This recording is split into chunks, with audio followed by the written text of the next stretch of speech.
The Leader of Majority will be tabling a bill on the Public Finance Management Amendment, National Assembly Bill number 23 of 2020. The principal object of the bill is to amend the Public Finance Management Act of 2012 in order to provide for guarantees by the Cabinet Secretary for loans advanced to micro, small and medium enterprises. The bill consists of 5 clauses, and among the clauses is clause 2 of the bill, which provides for the amendment of Section 2 of the Act to insert new definitions of micro enterprises, medium enterprises and small enterprises. Clause 4 of the bill provides for the amendment of Section 58 of the Act by inserting new subsections of the granting of guarantees by the Cabinet Secretary for credit extended to micro, small and medium enterprises which do not have sufficient security for the credit extended to them. 2 motions will equally be tabled in today's morning session. The first one is the procedural motion by the Leader of Majority on the reduction of the publication period for a specified bill, that notwithstanding the provisions of Standing Orders number 120, this House resolves to reduce the publication period for the Public Finance Management National Assembly Bill number 23 of 2020 from 14 to 6 days. The second motion will be by the chairperson of the Committee on Selection. The motion will be on the appointment of members of specified committees. That after further of the resolution of the House on Tuesday, 5th December 2017, appointing members of various committees and pursuant to the provisions of Standing Orders number 173, this House further approves the appointment of the following members to the respective committees as specified thereunder. The departmental committees are Administrative and National Security, Agriculture and Livestock, Communication, Information and Innovation, Defense and Foreign Relations, Education and Research, Energy, Environment and Natural Resources, Finance and National Planning, among others.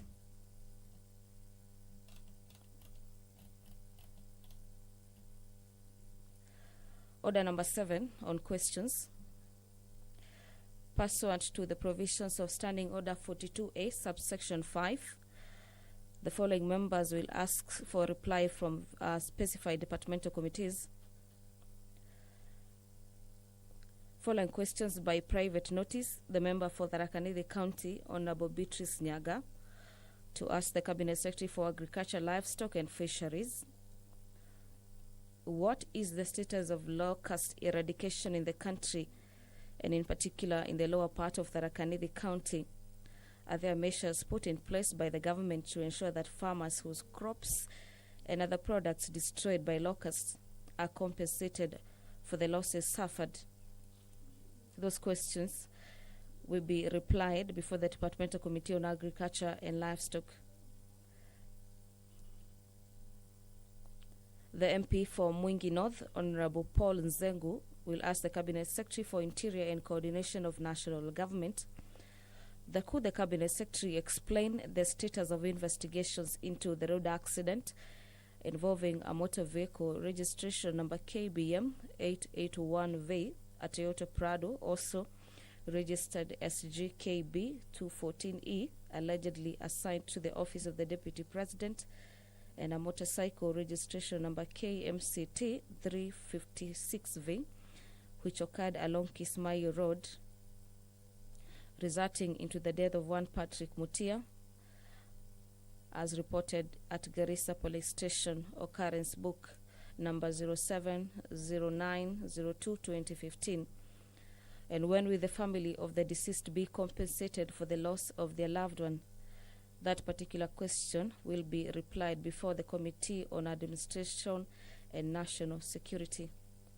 The nominated member, Honorable Wilson Sosion, will ask the Cabinet Secretary for Health, could the Cabinet Secretary provide the rationale behind the use of health index in the allocation of 5 billion Kenya shillings conditional grants funding extended to the county governments by the national government for mitigating COVID-19 pandemic. How much of the funding has been allocated for the operations and maintenance of the academic institutions as a result of being used as quarantine facilities? And are there plans in place to support counties without COVID-19 budgetary allocations and which cannot support establishment of adequate suitable quarantine isolation facilities? Could the Cabinet Secretary also provide a list of learning institutions that are currently being used as quarantine facilities in the 47 counties, and also provide the measures the Ministry has put in place to maintain and restore the infrastructure of these institutions during and after the COVID-19 pandemic? The questions will be replied before the Departmental Committee on Health. On ordinary questions, the nominated member, Honorable Nasir Sahal, will ask the Cabinet Secretary for Transport, Infrastructure and Housing, Urban Development and Public Works. Could the Cabinet Secretary explain the construction of Mogadase Samatar Road in Wajir County that has stalled despite the project having received funding from the national government? Could the Cabinet Secretary indicate the construction of the said road is expected to resume and when it will be completed? That question will be replied by the Transport, Public and Housing Committee. Member for Turkana North, Honorable Christopher Nakuleu, to ask the Cabinet Secretary for Wildlife and Tourism what measures are put in place to contain the increased cases of crocodile attacks on human beings along the Lake Turkana, particularly in Namukuse and Nakochui areas. On your screens is the Deputy Speaker of the National Assembly, Honorable Moses Cheboy, making his way into the chamber. I'll hand you now over for the live broadcast. Enjoy your viewing. Good morning.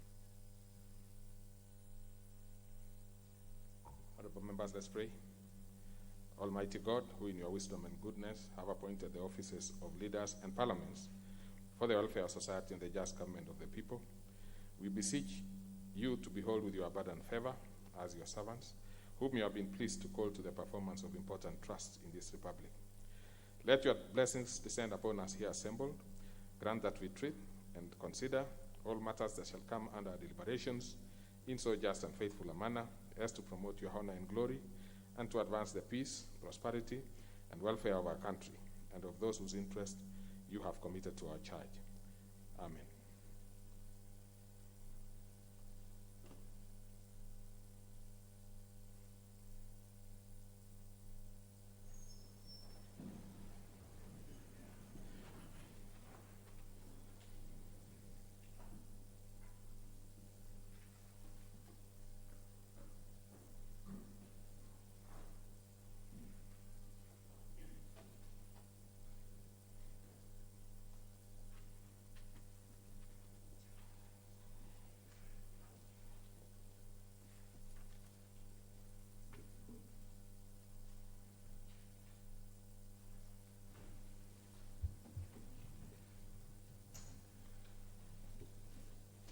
Members, we have the required quorum, and therefore business will begin. Order number 1, administration of oath. Order number 2, communication from the chair. Order number 3, messages.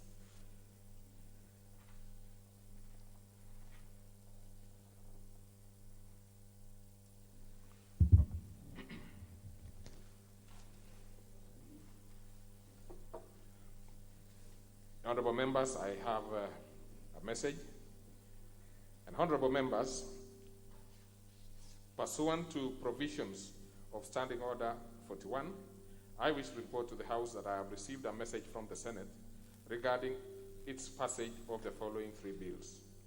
1, the Pandemic Response and Management Bill, Senate Bill number 6 of 2020. 2, the Cancer Prevention and Control Amendment Bill, Senate Bill number 9 of 2019, and 3, the Kenya Medical Supplies Authority Amendment Bill, Senate Bill number 38 of 2018. Honorable members, the first message relating to the passage of Pandemic and Management Bill, Senate Bill number 6 of 2020, indicates that the bill seeks to provide a legal framework for a coordinated response and management of activities during a pandemic and provide temporary measures and relief during a pandemic. Close the quotes.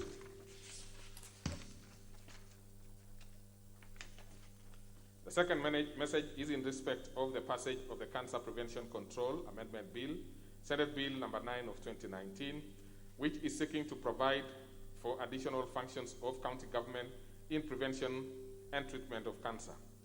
The third message is in respect of the passage of the Kenya Medical Supplies Amendment Bill, Senate Bill number 38 of 2018, which seeks to provide a collaboration between Kenya Medical Supplies Authority and the county governments.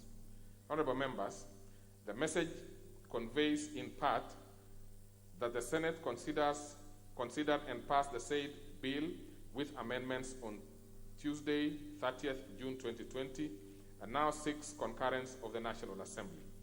Honorable members, Standing Order number 143, 1A requires the Speaker to cause the bill received from the Senate to be read a first time upon conveyance of its message. Accordingly, I direct that the bill be scheduled for a first reading during the next sitting of the House. Further, paragraph 2 of the Standing Order 143 provides that following the reading, the Speaker shall within reasonable time pronounce his or her opinion contemplated under Article 114(2) of the Constitution. The opinion envisioned under Standing Order 143(2) is a pronouncement by the Speaker on whether the bill originating from the Senate is a money bill in terms of Article 114 of the Constitution. In this regard, I direct that after the first reading, the bills be referred to the Parliamentary Budget Office to offer the Speaker the advice contemplated under Standing Order 143(2). Thereafter, I shall guide the House accordingly on how to proceed with the consideration of each of the three bills. I thank you.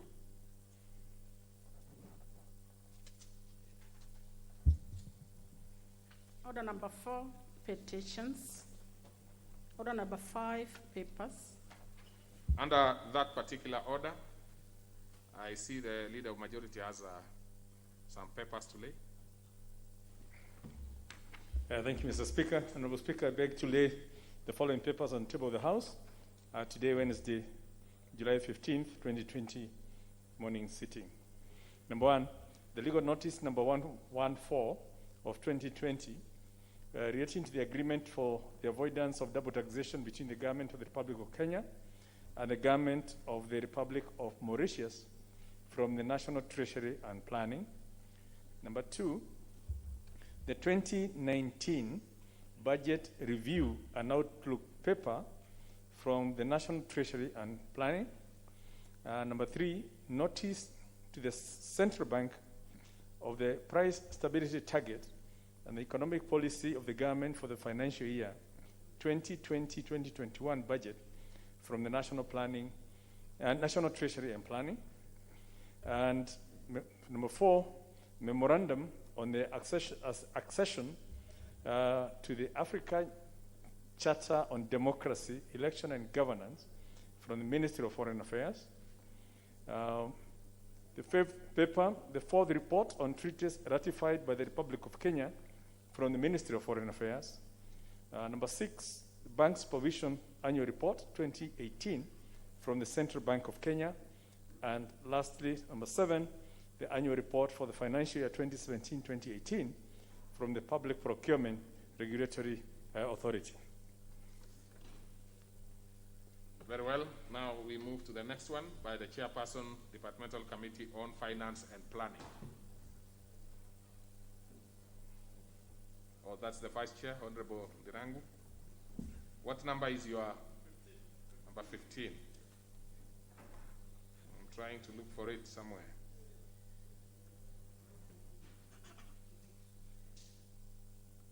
Say number 15. I'm not able to see number 15 from here. I probably would suggest if you are not able to. But it's not 15 for sure, because there is no 15.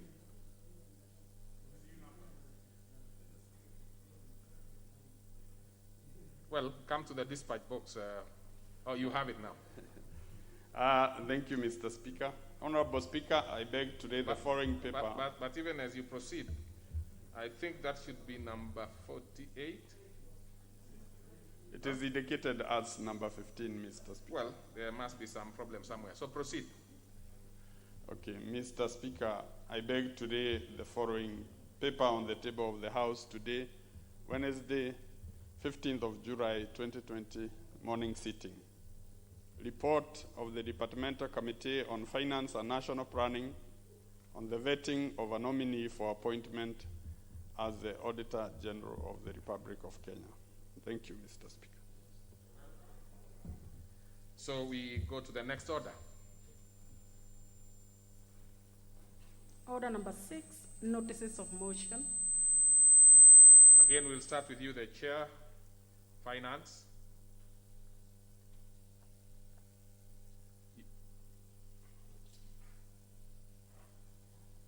Thank you. Honorable Speaker, I beg to give notice of the following motion. That taking into consideration the findings of the Departmental Committee on Finance and National Planning in its report on the vetting of the nominee for appointment as the Auditor General, laid on the table of the House on Wednesday, 15th of July, 2020, and pursuant to the provisions of Article 229, 1 of the Constitution, Section 11, bracket 8 of the Public Audit Act 2015, and Section 3 and 8 of the Public Appointment Parliamentary Approval Act 2011, this House approves the appointment of Ms. Nancy Janet Kaboi Gadogo as the Auditor General of the Republic of Kenya.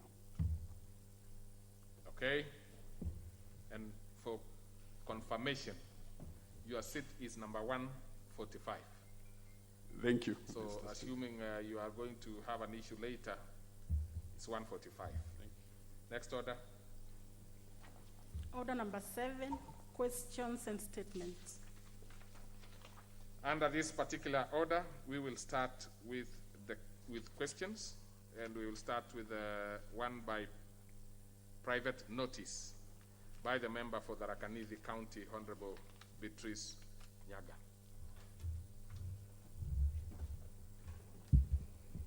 Thank you, Mr. Speaker. Mr. Speaker, my question is 011 of 2020. 1. What is the status of locust eradication in the country, and in particular in the lower part of the Tharaka-Nithi County? 2. Are there measures put in place by the government to ensure that farmers whose crops and other products destroyed by the locust are compensated for the losses suffered? Thank you, Mr. Speaker. Very well. That one will be replied to before the Departmental Committee on Agriculture and Livestock. Now we go to, there is also another one by private notice by the member for Mwingi North. Honorable Nzegu.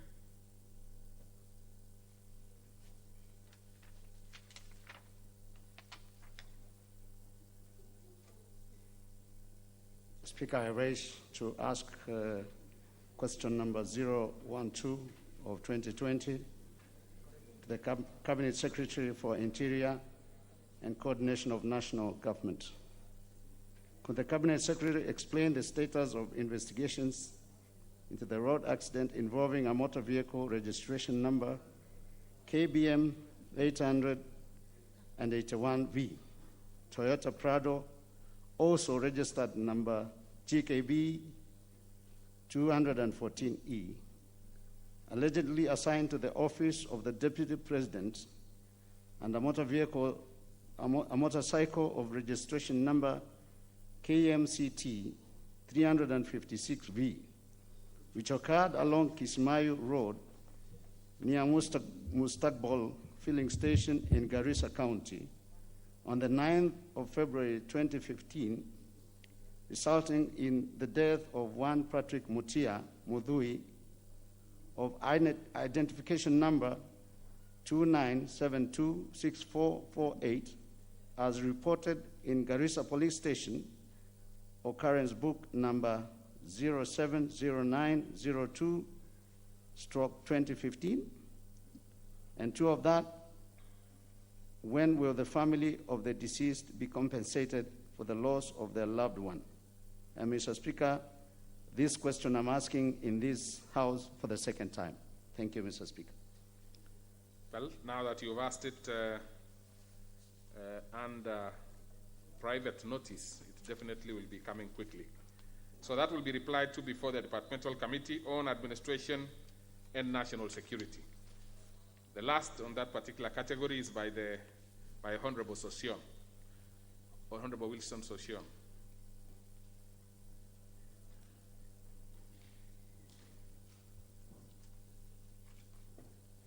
Yeah, thank you, Honorable Speaker. I rise to ask question number 13 of 2020, directed to the Cabinet Secretary for Health. 1. Could the Cabinet Secretary provide the rationale behind the use of health index in the allocation of Kenya shillings 5 billion conditional grants funding extended to the county government by the national government for mitigating the COVID-19 pandemic? 2, could the Cabinet Secretary provide a list of all learning institutions that are currently being used as quarantine facilities in any of the 47 counties, and also provide the measures the ministry has put in place to maintain and restore the infrastructure of these institutions during and after the COVID-19 pandemic? 3, how much funding has been allocated for operations and maintenance of these academic institutions as a result of being used as quarantine facilities? And lastly, Mr. Speaker, are there plans in place to support counties without COVID-19 budgetary allocations and which cannot support establishment of adequate and suitable quarantine and isolation facilities? I thank you, Honorable Speaker. So that one will be replied to before the Departmental Committee on Health. Now we go to the ordinary questions, and I'll start off with Honorable Nashri Sahal.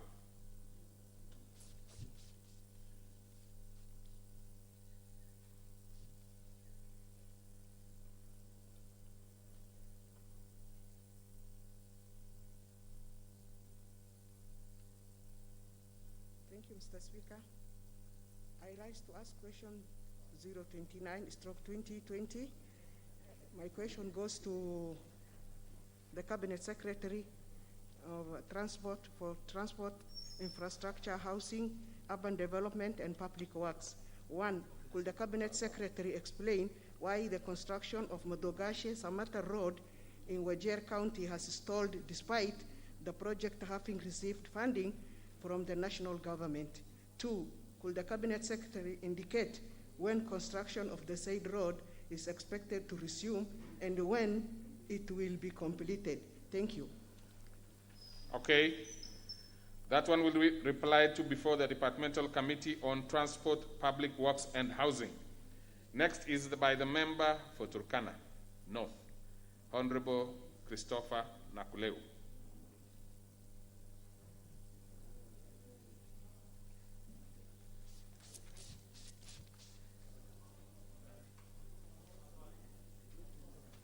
Thank you, Honorable Speaker.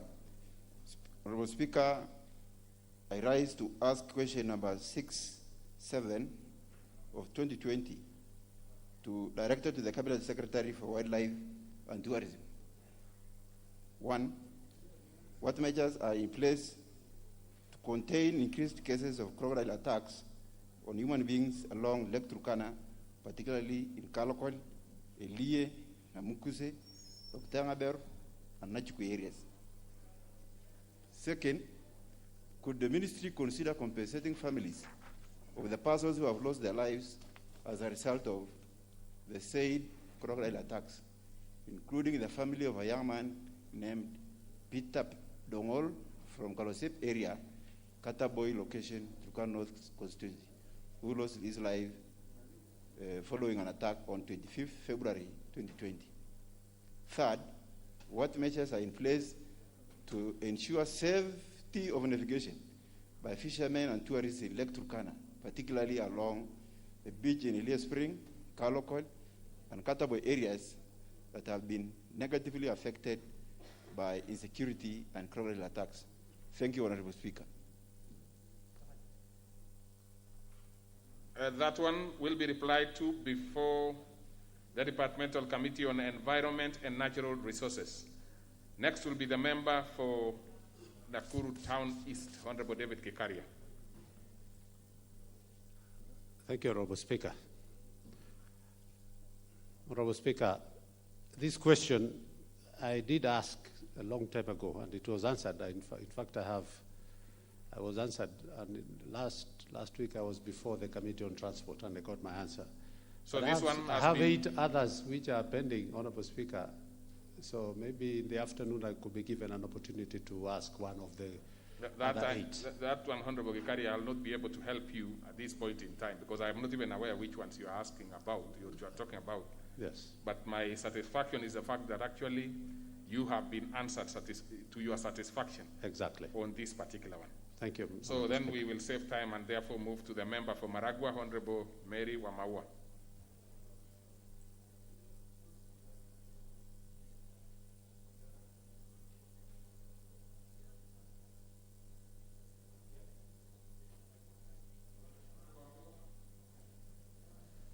Is Honorable Wamawa in the house?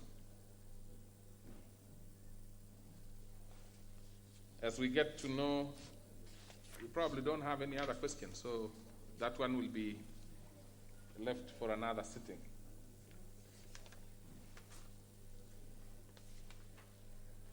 Now we will move to statements.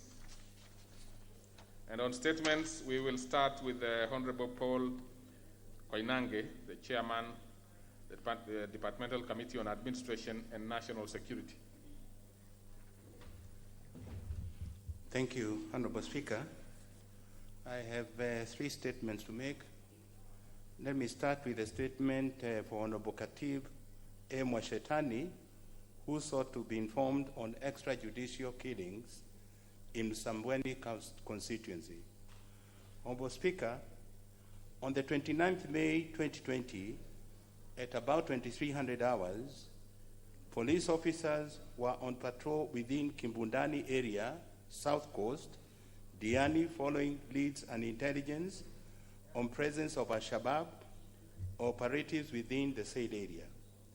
They were being led by a suspected recruiter who, upon interrogation, agreed to lead the officers to the house of one Al-Shabaab suspect named Mapenzi alias Panya within Kibundani. On reaching the suspect's house, the officers ordered him to open the door, but instead the suspect threw a grenade towards the officers, which prompted the officers to open fire, fatally injuring him and 2 minors, namely Ramadan Chitswa, aged 6 years, and Swale Chitswa, aged 4 years, who the suspect has used as human shields. Honorable Speaker, a search of the scene was conducted where a live grenade and police jungle uniform were recovered. An inquest file number 4/2020 has been opened and investigations are ongoing. Once the investigations are complete, the file will be forwarded to the Director of Public Prosecutions for perusal and further advice. Honorable Speaker, the police are guided by Constitution, the National Police Service Act, and standing orders on carrying out their mandate. If any police officer, upon investigation, is found to have violated the law, appropriate action is taken against the officer.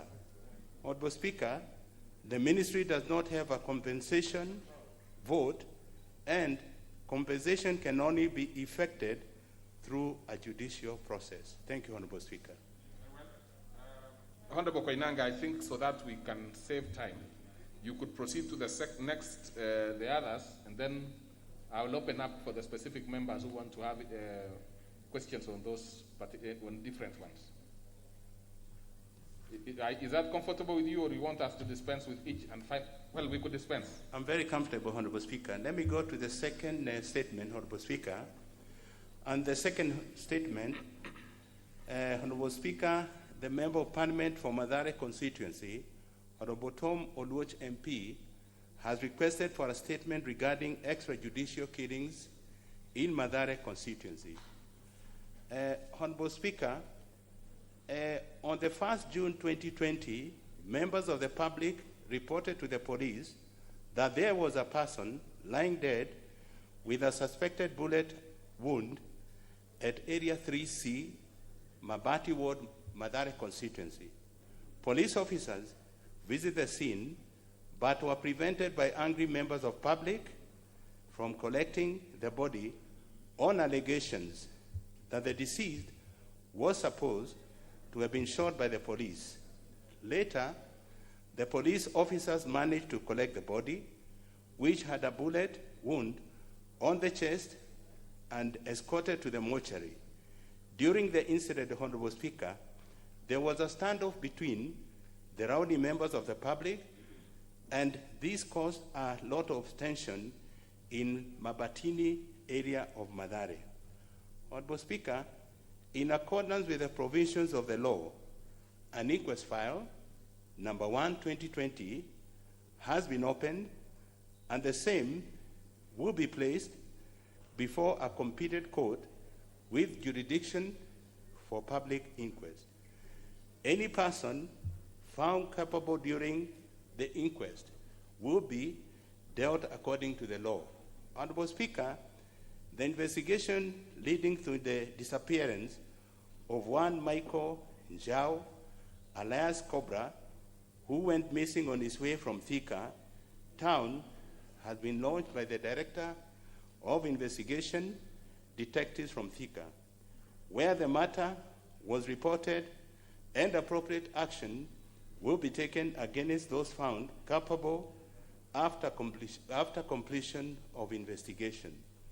Honorable Speaker, investigation in the death of one Yasin Moyo, aged 13 years, who was shot dead while standing on balcony of their residential home has been completed, and a duplicate file forwarded to ODPP for perusal and advice on 21st April 2020. Honorable Speaker, National Police Service has been carrying out sensitization campaigns to sensitize officers on how to handle the public during the enforcement of the curfew and other measures to curb spread of COVID-19. I would also, Honorable Speaker, wish to state that the National Police Service has been taking both disciplinary and legal action against officers violating the law during enforcement. Thank you, Honorable Speaker. Yes, Honorable Chair, you will go again to the next one, but when I will be opening it for members to seek interventions, we will do it statement by statement. Then it will be still okay. Okay. So let's go to the third one, the one, if you are ready on the one by, from the request by Honorable Caleb Kositani. Yeah, thank you, most obliged Honorable Speaker. Honorable Speaker, Caleb Kasitani, the Member of Parliament for Soy constituency, sought a statement on rape and killings of children in Soy constituency.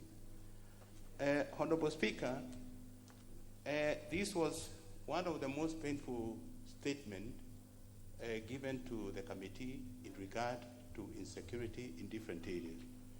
And Honorable Speaker, for the last 5 months, Soy constituency has reported 7 cases of rape and killing of minors as follows. On 1st October 2019, at about 0:30 hours, One Beatrice Wanyonyi, a Luhya female, adult, reported that on 30 September 2019, she left her daughter, Emma Wanyota, a Luhya female aged 21 years, in the house and went to work. When she returned home at 21:45 hours, she found the house key abandoned at the main gate. Upon opening the door, she found blood stains all over the house and the daughter was missing. Police were informed and visited the scene. They combed the surrounding and found the body of the deceased in the nearby Napier grass plantation with the legs chopped off. The left arm was chopped below the elbow. The scene was processed and body removed to Kitale Level 5 County Mortuary awaiting postmortem. Honorable Speaker, investigations were launched and one Idi Mostafa, aged 31 years, a former boyfriend to the deceased, was arrested. A search was conducted in his house and a mobile phone, make Techno, a laptop, make Dell, and a black bag were recovered.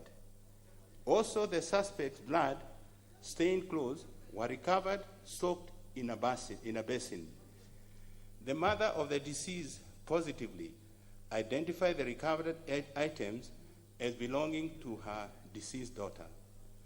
The suspect, Honorable Speaker, was arraigned before Eldoret Law Courts, vide Moyes Bridge, CR number 814/177/2019, Eldoret High Court, file number 62/2019. The case is pending before court, and the next date of hearing will be on 28th of July 2020. Honorable Speaker, on 1st January 2020, at about 0350 hours, the area chief for Moyes Bridge location, Mr. Wilson Sirma, reported that there was a dead body lying at Soweto area within Moyes Bridge location. The police officers visited the scene and found a dead body of one Stacy Nabiswa, a Luhya female juvenile, aged 11 years, lying naked in a thicket. The head was twisted backwards and blood was oozing from her private parts. The scene processed and the body removed to Kitale Level 5 County Mortuary awaiting post-mortem. Honorable Speaker, investigation commenced and two suspects, Mr. Solomon Mwaneki Getao and June Wanjiro Mwaneki, who are neighbors of the deceased, were arrested. A case file number at Moyes Bridge Police Station, CR 418/01/2020, was opened. The file was forwarded to the ODPP for perusal and direction, and upon perusal, the ODPP directed that there was no sufficient evidence to subject the suspect for trial, and hence he recommended the case be withdrawn under Section 887A, pending further investigation. Honorable Speaker, on 4th February 2020, at about 900 hours, Mrs. Rael Sugut, a resident of Queenette Village, reported that her daughter, Emelda Kosgei, a Nandi juvenile aged 13 and a pupil of Queenette Primary School, was lured to the staff room and defiled by the school watchman. Police visited the scene, and one suspect, Mr. Ronald Amudawi Kisanya Aluhia adult, aged 48 years, was arrested. He was arraigned before Eldoret Law Courts, Vaitsoi Police Station CR 835/18 of 2020, court file number 26/2020. The next day of hearing will be on 13th July 2020. That was on Monday, Honorable Speaker. On 15 February 2020, at about 1600 hours, the Chief Moise Bridge location, Mr. Wilson Sirma, reported that a dead body was sighted at Quenet village. Police visited the scene and found a body of a Kikuyu female juvenile, age 13 years old, a standard 6 pupil at Moise Bridge Township Primary School. At examining the body, it was discovered that the deceased was strangled using a bag she was carrying. Blood was oozing from her private parts. It was established that she was last seen in company of a tall, slim, middle-aged man in his late 20s. The deceased was identified as Lucy Wanjiko, seen processed and body removed to Kitale Level 5 County Hospital. Honorable Speaker, the investigation was launched and one Kennedy Andole, the deceased stepfather, was arrested and arraigned before Eldoret locals by Moise Bridge Police Station, CR 814/56 of 2020 court file number 2120. The next date of hearing will be 9th July 2020. Honorable Speaker, that was on last Thursday. Honorable Speaker, on 27 February 2020, at about 0800 hours, it was reported by one Valentine Jemutai Anandi juvenile that 8 years that she went to buy milk at the homestead of one Evans Kibiwot, a Marakwet male adult aged 38 years. While at the homestead, the accused took her to his house and defiled her severally. The accused threatened to kill her if she informs her mother. Police visited the scene and launched investigation. They arrested the suspect and he was arraigned in Eldoret Law Courts, Vaivide Soy Police Station, CR 835/37 of 2020, court file number 26 of 2020. The next date of hearing will be 23rd July, and that is next week on Thursday, Honorable Speaker. On 23rd April 2020, at 23 hours, one Betty Chepkurui, a Nandi film juvenile aged 17 years, a resident of Rimoi village, Soy, sublocation, reported that on 26 April 2020, she was called by Bethel Kiplimo, a Nandi male aged 20 years, to his house, and on arrival, the accused defiled her severally. Police visited the scene, arrested the accused, and escorted the victim to hospital for examination and treatment. The accused was arraigned before Eldoret Law Courts, Vaitsoy Police Station, CR number 835/50 2020, court file number 84 2020. The next date of the hearing was June 29.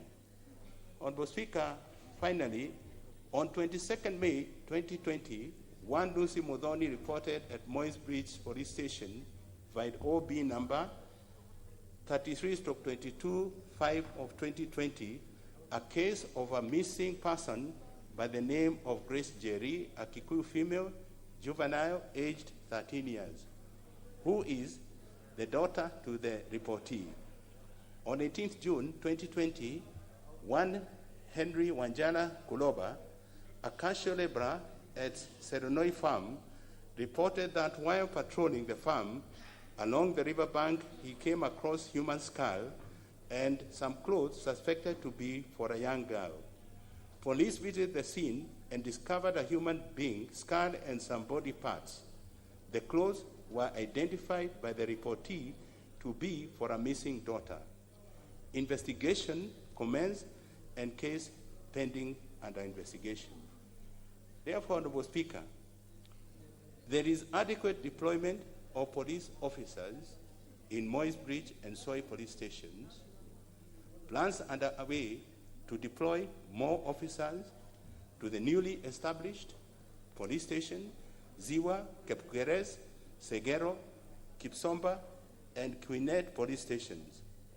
all police stations will be considered for motor vehicles and other equipment during the next procurement cycle. Honorable Speaker, the following are the strategies which have been put in place to curb cases of defilement, rape, and killings in Swai constituency. 1, enhance foot and mobile patrols by police officers in the affected areas and other areas. 2nd, enhance community policing and Nyumba Kumi initiative. And thirdly, Honorable Speaker, frequent multi-agency barazas at locational, sub-collocational, and village levels to sensitize parents, guardians on their responsibility as personal security of the defendants. And fourthly, sharing of information regarding morality of our youth in churches, mosques, and social gatherings, and also, I add, in the social media, Honorable Speaker. Honorable Speaker, also fifthly, enhance good relationship between the police and the members of the public, and sixthly, ensure that all perpetrators of crime are arrested, proper and prompt investigations to be carried out. And Honorable Speaker, as I conclude, the ministry does not have a compensation vote, and compensation can only be effected through the judicial process. Thank you very much, Honorable Speaker. You had another one, or we want to put it for another day? I know the last one was very heavy. No, the last, let me do this one. Honorable Speaker, this is just something I want your guidance, because we have been having a ping pong between the Ministry of Interior and Devolution. And Honorable Speaker, I wish to state as follows that on 2nd June 2020, Honorable Esther Pasaris, member for Nairobi City County, sought a statement from the chairperson, Departmental Committee on Administration. And this regarding distribution of food relief across the county, and in particular Nairobi County, during the COVID-19. Honorable Speaker, in April 2020, the committee had received a request for a statement on the same subject from Honorable Geshimu Gedenji, member for Geshogo. The committee directed the statement request to the Ministry of Interior and Coordination and government to reply, but it was read back to us, then we sent it again to the devolution, and the devolution answered the same. Honorable Speaker, but upon receipt of Honorable Pasari's statement request on 3rd of June, the committee directed it to the Ministry of Devolution for reply, having previously replied the one by Honorable Geshimu. But this time, Honorable Speaker, they said we take it back to the Interior. So, Honorable Speaker, it has been a ping-pong, so I would like to, in this circumstance that I'm in, Honorable Speaker, maybe I wish to seek your guidance and direction to have this question of Honorable Pasari sorted once and for all. Thank you, Honorable Speaker. Now that it is live in your committee, let's first deal with these other ones as I consult on the direction we should take on that last one by Honorable Pasaris. So I will open up for any member who wishes to have some intervention, 2 per question, 2 per statement. We will start with the one by Honorable Khatib Mwashetani. If he's there, he would have the first shot, and then we'll see if there is any other member who has an interest. So Honorable Mwashetani, is he in the house? Well, I don't see it, and I also don't see a lot of interest in that particular one. But Honorable Chair, I must commend you and your committee for a very detailed response, particularly even on the third one. Very detailed and comprehensive. Probably that's why not many members want to seek intervention, because it was self-explanatory. So we'll go to the next one by the Honorable Tom Olwoch. Is he in the house?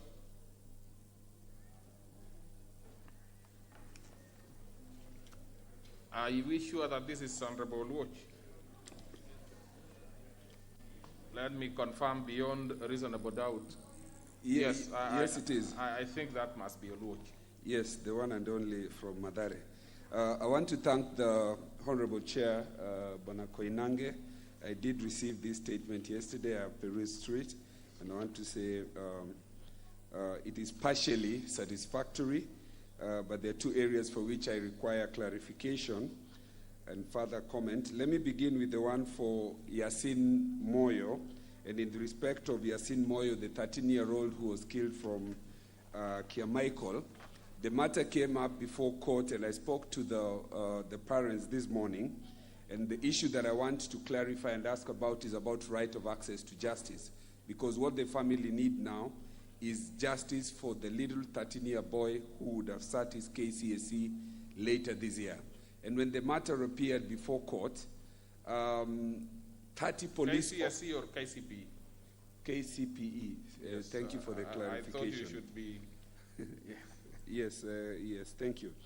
There were 30 police officers camping at the courts, both inside and out of the courts. And the parents felt both intimidated and insecure, raising the question as to whether justice will be done or that there is a perceived threat to the extent that it appears as if down the line this case may not yield the justice. And you know it is said that justice must not only be done but be seen to be done. The second issue for which clarification is required here is what is the status of the police officer who has been arraigned in court. Is he interdicted? Is he still at his station of work? These are things that touch on the question of justice, and the family need to put closure to that.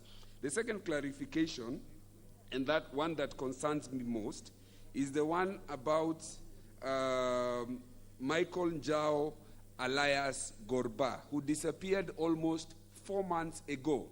And the statement in his response just says, the Director of Criminal Investigation is investigating, and those found culpable after investigations will be brought to book. I find that extremely vague, unsatisfactory, and very casual, Honorable Speaker, and I would urge the Chair to try and see whether we can get more information from this. A Kenyan cannot just disappear. In this time and age, with our current constitution, in fact, at Article 25, that speaks to the question of the right to life and the right to habeas corpus. Those two rights, Honorable Speaker, are inalienable. They cannot be taken away. The family requires to put closure to this and to have the body produced either dead or alive. And it is insufficient for the statement or the CS to merely say they are investigating 4 months down the line. I want to conclude my clarification with the issue of James Muthi Njeru. And again, I'd like to ask the Chair to clarify what is the identity of the police officer if they have found who was the person who shot the bullet that killed Elias Vaite. Has it been interdicted? What is the status of the inquest? Because they have indicated here that an inquest has been opened. It is open-ended, no time, no indication, so that the family can be able to find representation and other remedies. Otherwise, Honorable Speaker, I thank you very much. But question, were you invited to the committee when they were handling this matter?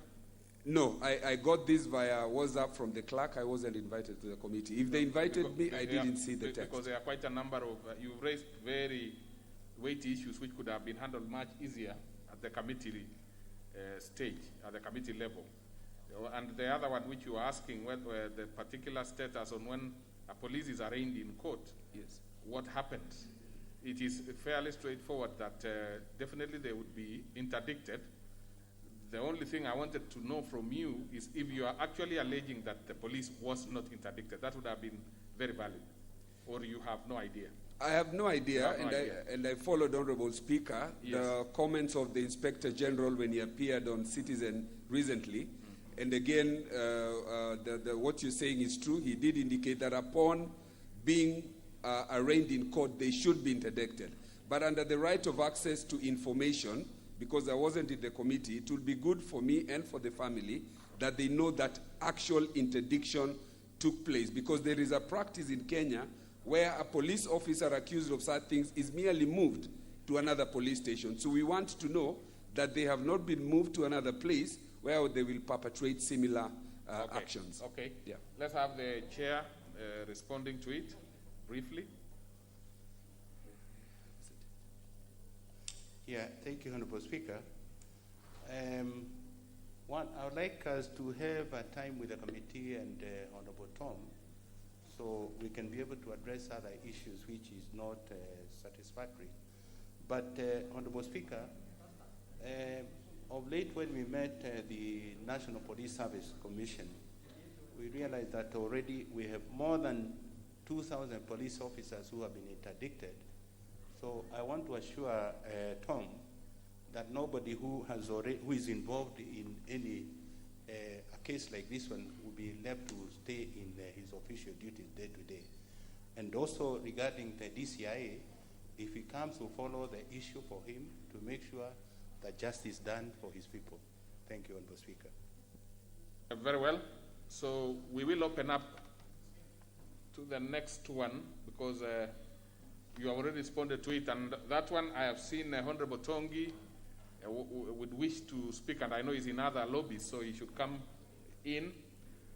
And for the members who would want also to contribute on that particular one, we'll give an opportunity. So on the second one, we will start with the Honorable Caleb Kositany himself, if he is within the House. Honorable Kositany? Okay, as we wait for Honorable Kositany, Honorable Tongi, is it on this particular one by the member for Soy, or which one are we? Madam Speaker, the response that we got from Honorable Koinange on issues security. Actually, all of them, all of them that he responded to are on security, actually. Yes. Other than the one that we did not get to, that is the one by Honorable Pasari. So which one do you want to seek clarification? The one for Moise Bridge. Okay, that is the one actually I've given you an opportunity on. Thank you, Mr. Speaker. Mr. Speaker, I appreciate the response which has been given to us by Honorable Chairman Paul Koinange. Mr. Speaker, as you appreciate, the responses that were given are generic throughout the country. In my constituency, Mr. Speaker, Keumbu, particularly Nyariba Arichache constituency, we have had similar cases of insecurity. And we have raised the similar concerns, and I want to agree with what the response he has given, because it's going to address our concerns as a country. Mr. Speaker, without security, even businesses cannot work. Without security, Mr. Speaker, our communities will not live in harmony and in peace. Will not ensure that our people have achieved what they are meant to do, because we have suffered and we need to do something about it, Mr. Speaker. We have a challenge in Keumbu particularly, and there is a lot of insecurity, and we have already raised it with the relevant officers, and I would wish that the chairman picks it up, because we have already shared at a personal level, because there is a lot of insecurity, and the Keumbu is one of the biggest business centers in Kisii, and in particular in my constituency. If we cannot have it secured, Mr. Speaker, I fear that the businesses and the business people are going to run away, and we have a town which has everybody in that city. We would wish to have the peace that we have had in the past to ensure that there is livelihood, okay, and the people are not going to suffer. Okay. Thank you. So then I give Honorable Member Fondiwa. Thank you, Mr. Speaker. First of all, let me thank Honorable Koinange for a very effective reply. I heard so many positive things, like arraignment has been done in court and all that. But, Mr. Speaker, in his statement, there was also another disturbing statement that the public could not allow the police to access. That simply means that there's a disconnect between Nyumba Kumi, which I think is a good initiative, Mr. Speaker, so that we can get information and also what is going on. And I want to tie that also with the disappearance that Honorable Lodge was talking about. Nyumba Kumi was supposed to know each and every body in the house. And if they disappear, that information can be got very, very quickly. But let me make this general statement, Mr. Speaker, if you allow me, that so many people are dying in the hands of police. And what we have, which is overriding, is investigation is open, inquest is open, no statement, or the DCI is reviewing. All this, I think it gets back to police reforms, which we have been talking about all the time. Okay. Especially, Mr. Speaker, in the era of mental health. If you interdict 2,000 people, that's not a solution. Where are they? They could be killing even more. So I think the department need to look into that seriously. Okay. Maybe the last one, Honorable Pukose, in brief, and then we make progress. We make progress because we are actually running short of time. Thank you, Honorable Speaker. I want to thank the Honorable Koinange, Chair of National Security, for the responses that is responded. Honorable Speaker, issues of people being killed and even others disappearing and not being found are cases that are reported here and there, Honorable Speaker. And I think when somebody disappears completely, it is not possible that that person just disappeared. I think, Honorable Speaker, the NSIS have all information in all corners, and they should be working hand in hand with the DCI to make sure that nobody completely disappears and not be found. We've seen cases of people even being murdered and people being hidden somewhere, but at the end of the day, these people are found. So it is very unfortunate that it is reported that this person has never been found. It cannot be possible because somebody cannot melt into thin air. Somebody cannot just disappear like that. A case also in my constituency, Honorable Speaker, of recently, which was reported at Endebess Police Station, of a young child of 12 years from Mubere disappearing, and up to date, that child has not been found. So I think it is important that our police officers and even the informers should be able to work in hand to make sure that we are able to trace those kinds of people. So with those few remarks, Honorable Speaker, thank you. Though of course, I would not be expecting the Chair, Administration and National Security to be, as I give you an opportunity, I would not be expecting you to go to the details of what members are asking you about their constituencies, because if they have issues like those ones, they can as well request their own statements or questions. So you will only deal with the specific ones that you are handling it. But what is your point of order, the Honorable Wandai? Mr. Speaker, whereas I appreciate the importance of question and statements and the discourse that is ensuing, I've had difficulty, Mr. Speaker, because in a special sitting of the House, such as this one, I'd rather we focus on the issues that brought us, yes, and perhaps suggest that we limit. That makes a lot of sense. Yes. That definitely makes a lot of sense. Yeah, but you see, in the questions were brought in, and we are also trying to process as quick as possible the questions members and statements are asking. This was a good one. Mr. Speaker, they can be tabled. But henceforth, and yes, we will be moving quickly.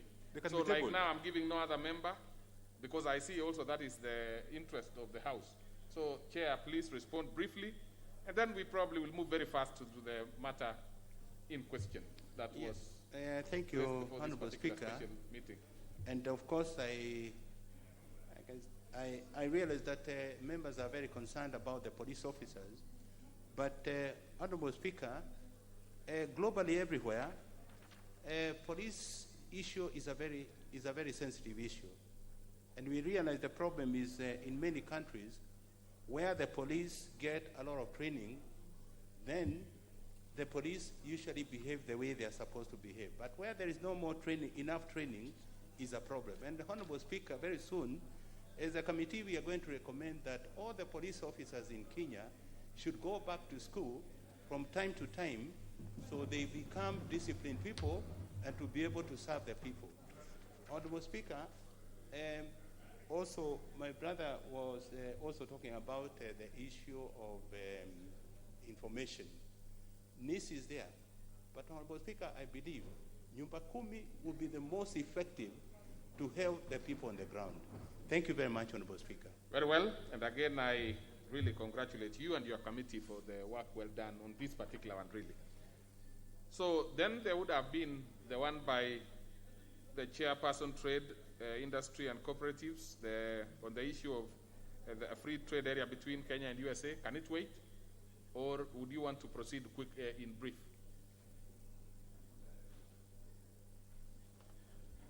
Thank you so much, Mr. Speaker.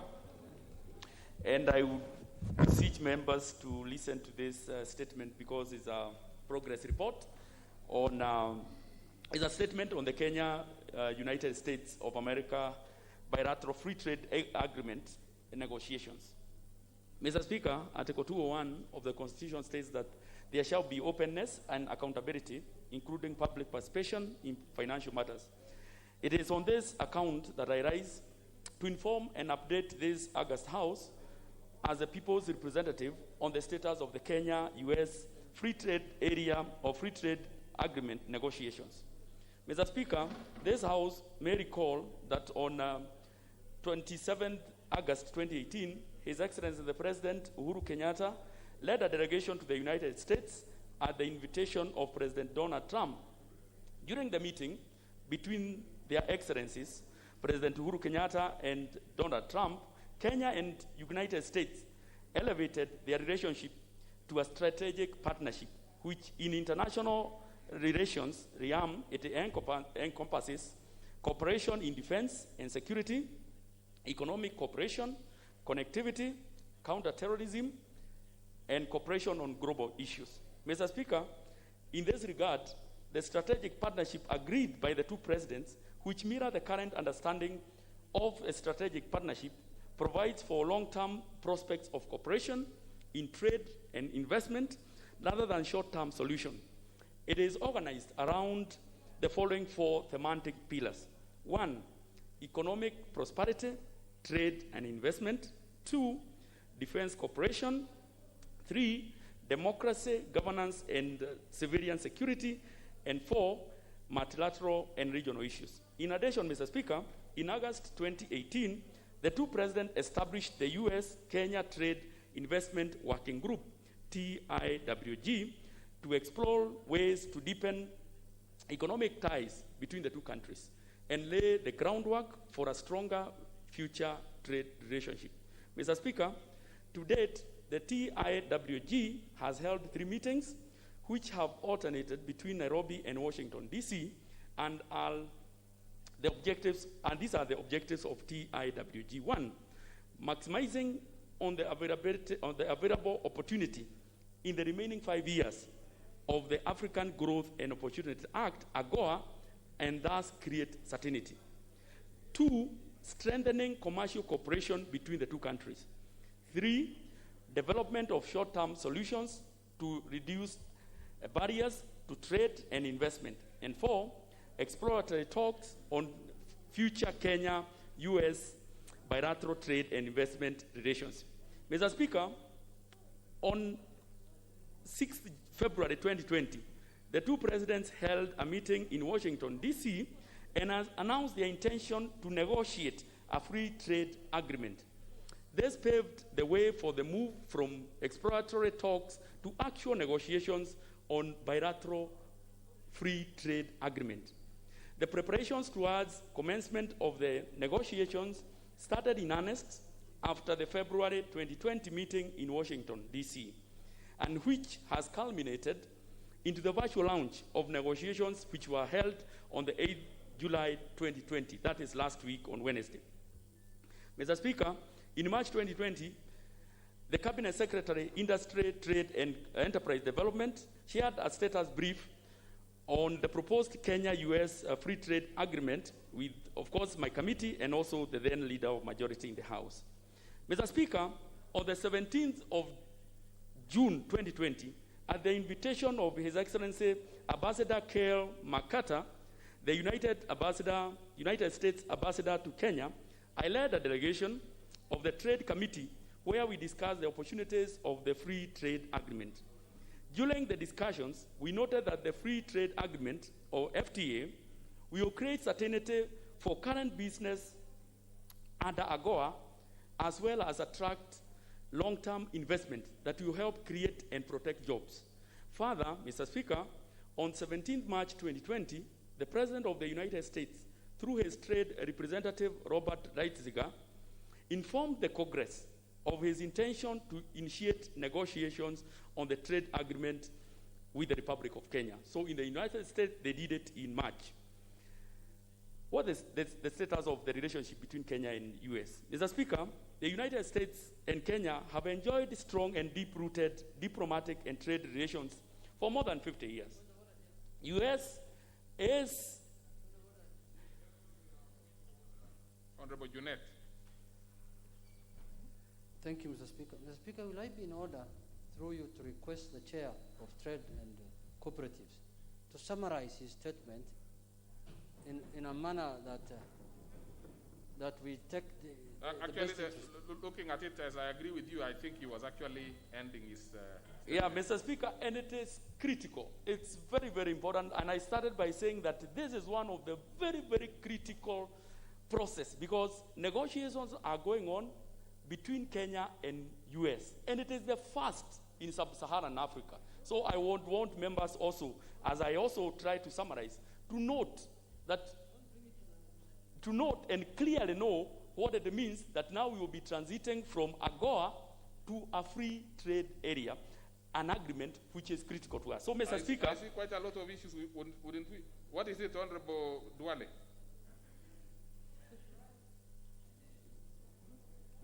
Again, it's not... Very much. I am back, and I'm happy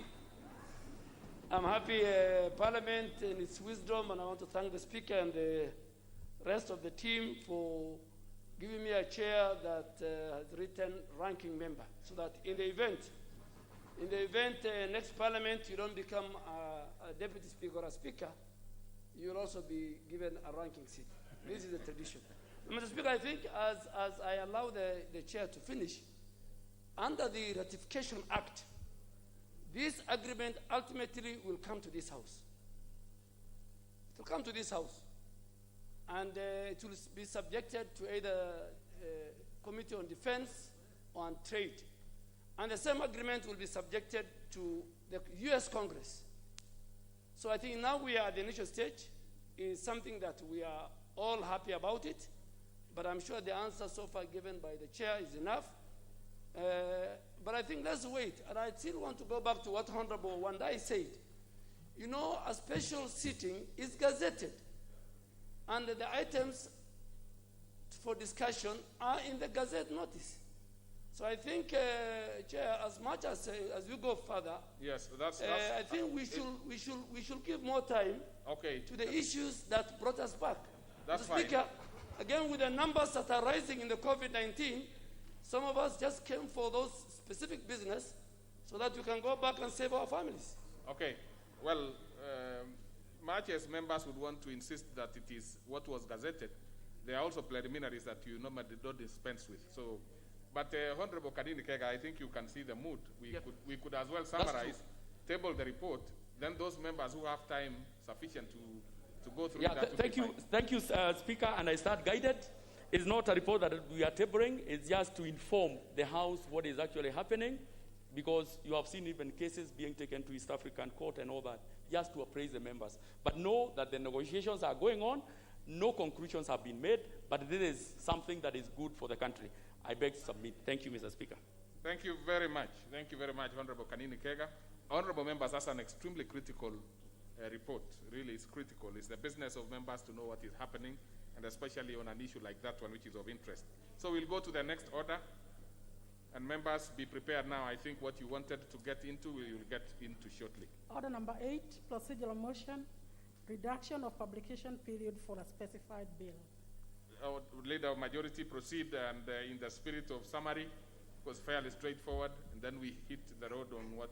Yes, Mr. Speaker, I beg to move the following procedural motion, that notwithstanding the provisions of Standing Order number 120, this House resolves to reduce the publication period of the Public Finance Management Amendment Number 2 Bill, National Assembly Bill Number 23 of 2020, from 14 days to 6 days. Mr. Speaker, you may recall this House had already provided within a procedural motion before adjournment that any bill that comes should be referred to the committees and be processed. But now that we are here, I would like to just urge that we reduce this from 14 days to 6 days so they can go to the committee. It's already been advertised for public participation, and that's ongoing.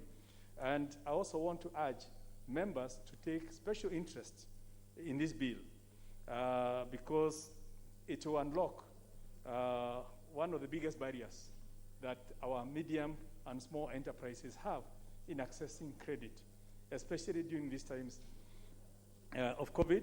And it will be part of the legal frameworks that will enable part of President Uhuru Kenyatta's stimulus package, especially to our young traders to access credit. So I would like to ask members to take an interest in it, and the committee to then also process it within so that by the time we come back, we'll be ready to take it through second reading and hopefully third reading and fast track it that our people can be able to access credit as soon as possible. Okay. So, Mr. Speaker, this is a very straightforward matter, and I urge the House to support this procedural motion. We cut the time and to facilitate its fast tracking.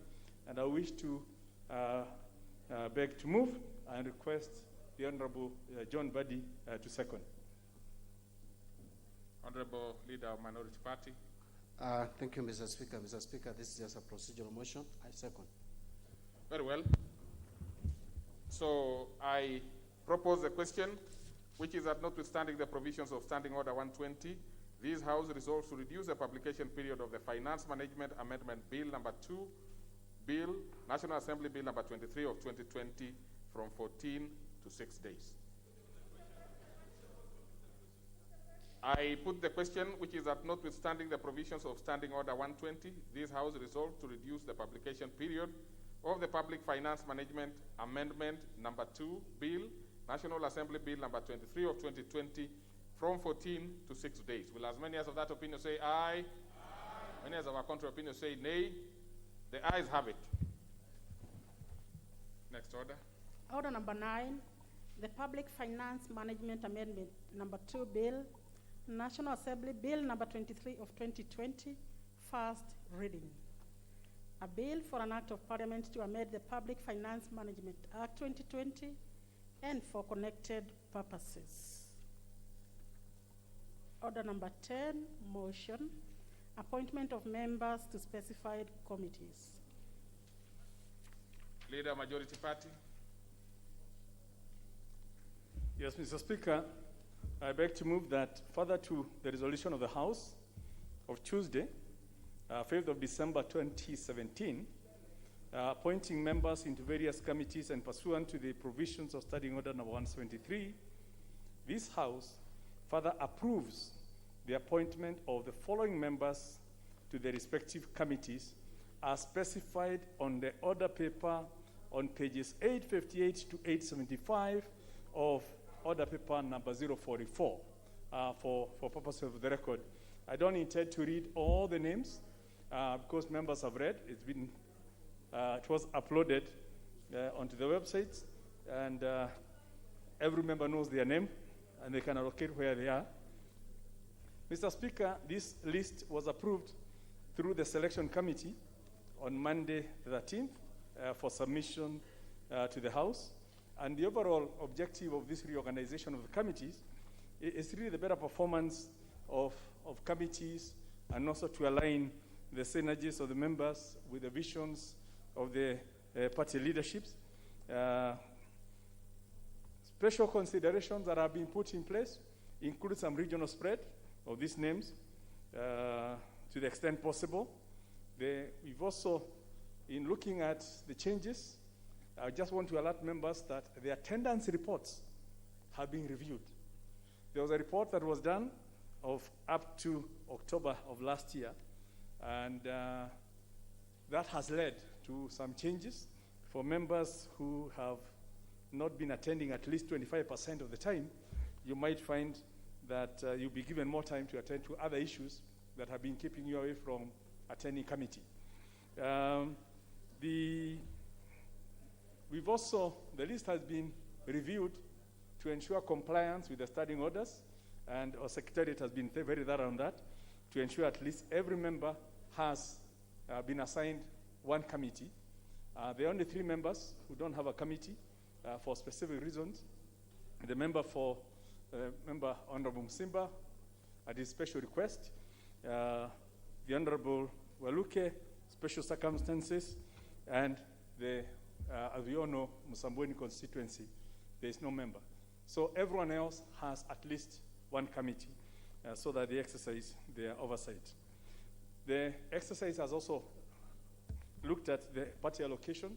There's 622 slots available, and they are spread within the parties, and that has also been looked into. I also want to alert members, because I know I've received so many phone calls, members saying, oh, I've been put in a lesser committee, I wanted to be in a bigger committee. All committees are created by this House, and this House, in its wisdom, has decided that every committee is as important as any other. So whether you find yourself in one committee that you consider small or one that you consider big, let us first of all recognize the fact that all these committees are creations of this House. And so nobody needs to feel that they are in a lesser or a bigger committee. We are all being called to serve and provide oversight within those, because somebody has to serve in a committee. Some genuine concerns have also been raised after the publication of the report, and particularly I know, I don't know whether the member for Belgut is here. He's raised an issue that we had overlooked, and for any of those members who perhaps feel that where they've been put, they may not be able to be productive because they might have conflict or something, we will be looking at that within the next couple of weeks with the whips, and we'll see whether we can rectify. Again, let me just emphasize that these changes, because as you look, you'll see there's a chairman, there's a vice chairman, but no chairman. These changes that we'll be approving today will result in 29 vacancies at different levels of leadership, both in the chair and vice chair. Because obviously when you move your constituency, you cannot then move with the position you've been having, or some may be moving to seek election in those new constituencies, and which means there will be elections for 29 positions. Now, obviously we can't talk about elections before we approve the voters register, in quotes, and hence, in the afternoon, after today, we expect the Speaker will be providing us communication on when the elections will take place and the modalities of those elections this afternoon. And I will also be sharing with the House the proposals that have been received from the party leadership on the proposed candidates, so that in terms of who the party leaderships would propose to chair or be the deputies in the respective committees, and hence, before members who may have some committee leadership ambitions, before you embark on a tedious campaign, especially in these times of COVID, it would be wise to consult with your whip, because you could end up with an elaborate campaign only to find that perhaps your party has already proposed a different candidate. No, I'm not saying in any case that members are at liberty. I can't see any member. I hear a shout, but I see no member who has placed that intervention bid. But what What the leader of majority is basically saying, don't spend your resources if you know it is not going to be valuable at the end of the day. So, Thank you. Thank what you. is wrong, what is wrong with that? Thank you, Mr. Speaker. I think I'm only advising members that elections can be very expensive and divisive, and the results may not be quite what you expect. So let's take advice from your respective whips. They will guide you in terms of whether you are a viable candidate or whether they have an alternative candidate before you embark onto that process. Mr. Speaker, as we go through this membership, I am also inclined to remind members There's that... a member who is very agitated back there. Is that Bashir? Bashir, what is it, Honorable Bashir? What is it?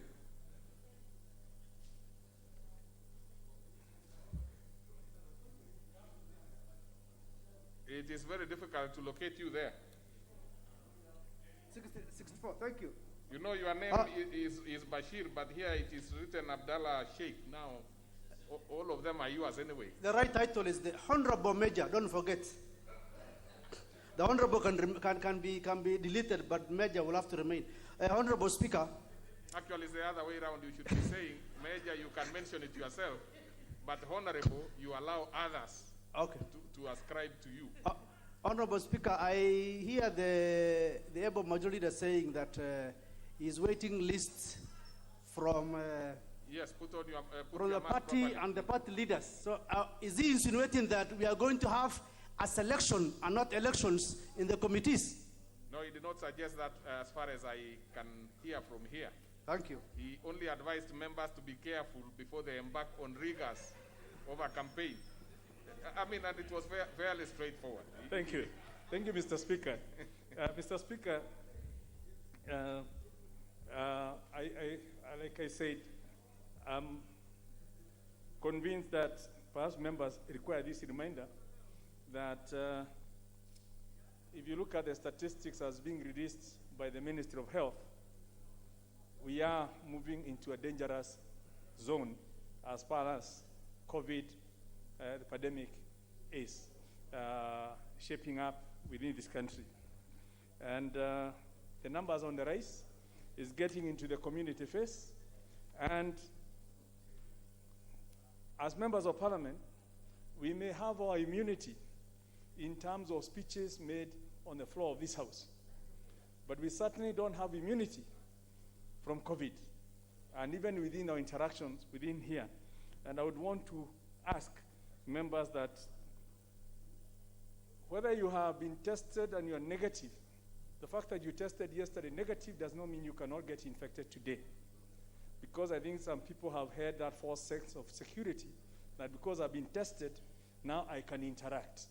We want to ask members, especially in the House, and as we embark on looking for votes in the committees, let's remember the basics on social distancing, the masks, and basically, I expect members are all maintaining their hygiene anyway.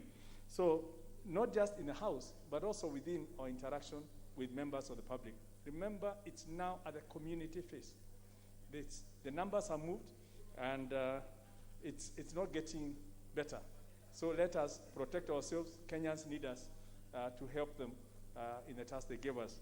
I just want to re-emphasize that so that we, as we go forward, we also take care. Mr. Speaker, again, this list, as guided by the Speaker, must be approved as it is. There cannot be any alteration, not even from us, without having to go back to selection committee. So I urge members that we don't take so much on it. We process it so that we can move to unlock the Speaker's communication in the afternoon. And with those, I beg to move and ask the Leader of the Minority, the Honorable John Badi, to second. Okay. Thank you, Mr. Speaker. Mr. Speaker, I rise to second the motion as ably moved by my colleague, the Leader of Majority. And Mr. Speaker, remember, just before we went on recess, we actually had brought this motion to the House.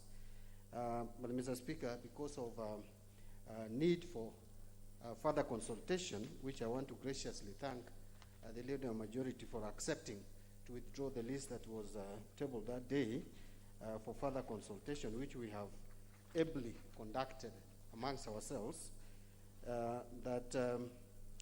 Today what we are doing is to give to this House the full details, the list of all members in all committees. We have here 15 departmental committees. We have 4 financial audit and money-related committees and 12 other committees. We have tried as much as possible to make sure that at least every member falls in at least one committee. If there is any oversight, Mr. Speaker, we can still deal with it. No work done by human being would ever be perfect. And I think we have tried as much as possible. The whips, our 2 whips, both the Honorable Wangwe and Honorable Junet Mohammed, have done, in my view, very splendid work, and which is very encouraging. Mr. Speaker, there are certain changes which you have made because this is actually mid-term. It's like a mid-term of the life of this parliament, and we have made mid-term changes. And we had indicated previously that we look at even attendance of members in various committees, to look at your enthusiasm and how you value the work in that committee. And we have also assessed other members who probably for the past 2 years plus have not been fairly treated. But Mr. Speaker, I'm happy that we have members who are going to give their all to these committees. I'm particularly concerned about the Committee on Justice and Legal Affairs, which is going to have a heavy calendar and a heavy workload ahead of them. We have new members in that committee, about 8 new members in this committee. Sarah Correre, Gideon, no, sorry, not 8 members, I'm reading the wrong one. We have about 7 new members in that committee. The Honorable Emmanuel Wangwe, who is the whip on majority side, and also the Honorable Junet Mohammed, the whip from the minority side. This is basically, because you know the whips bring order. This is a committee where we need serious order going forward. You know what we expect. The BBI report is going to come, and a lot of it is going to be dealt with in this House. And so we expect the 2 whips to work with the chair and the vice chair to really bring order in terms of legislation. We have Antonio Luoch, who is a renowned lawyer. We have Paul Otiende Amolu, who is a very serious lawyer in this country, and hopefully is going to deputize the chair of the committee, who is likely to be Muturi Kigano, Mr. Speaker. And then we also have Josephine Lesuda, who is a very serious lady, I know, and Robert Gichimu. Mr. Speaker, Minority Leader, wouldn't you kindly have allowed the matter to go through this phase before you now give the preferences? I've just talked of likely, Mr. Speaker, and hopefully. And you can't, I cannot be stopped from being hopeful and expecting. Likelihood of something can happen, it may not happen. But Mr. Speaker, let me wind up my contribution to this motion. That what the Leader of Majority had suggested is, yes, there is democracy. But Mr. Speaker, we are a parliamentary party democracy. And we are here with a lot of contribution from our parliamentary parties. That is why the parties were allowed to make suggestions and recommendations on who sits where. And that was adopted by the selection committee. The same parties have also expressed the desires on the leadership of these committees. I expect the Jubilee side to propose some members to chair and vice chairs, the majority of the committees actually, but also from our side, Mr. Speaker, minority side. And I want to thank the majority side for allowing our side to express interest in a couple of committees, to chair about 4 committees and vice chair of about other 4 committees. That is the spirit of handshake, the spirit of working together as a nation, the spirit of bringing this country together. I know, as I wind up, Mr. Speaker, that there's been a lot of reporting of disagreements between the majority side and minority side. the disagreements between Honorable Kimonya, the majority leader, and Honorable Mbadi, the minority leader.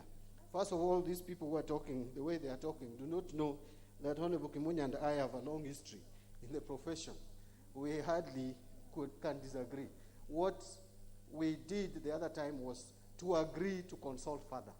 And I'm happy that that consultation has borne fruit. And now everybody, we are all, both of us are speaking the same language. And Mr. Speaker, that is exactly the spirit with which both majority and minority are going to conduct business in this House. If we need further consultation, we will always consult and agree. And when we agree, we agree.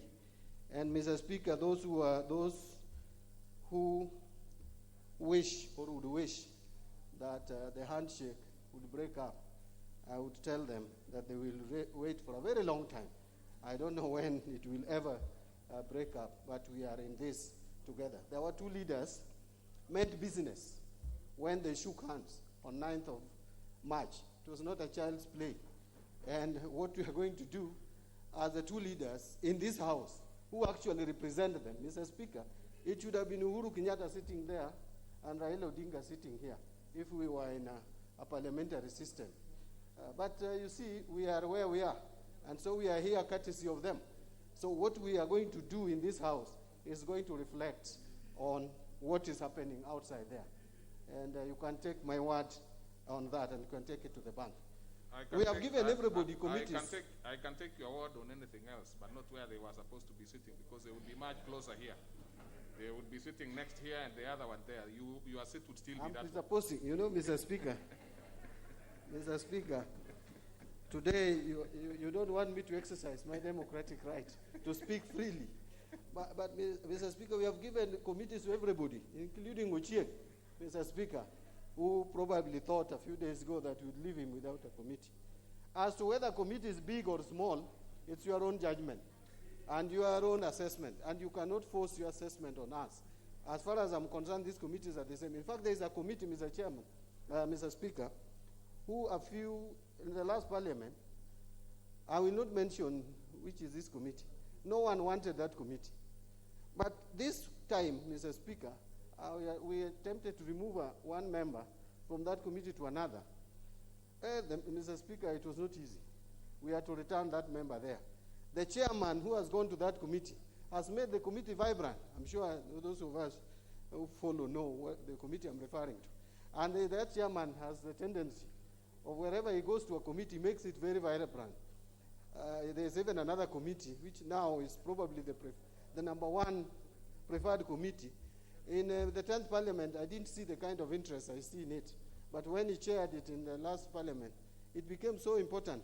I don't know how. So all this committee depends on the leadership of the committees, depends on the members of the committee. Please get to this committee and execute, discharge your functions. Mr. Speaker, I second.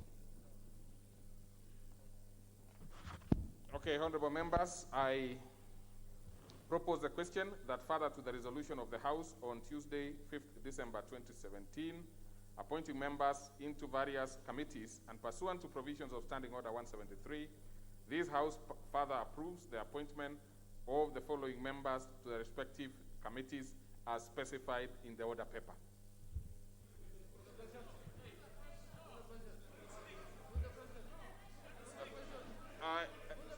Let us have a few members.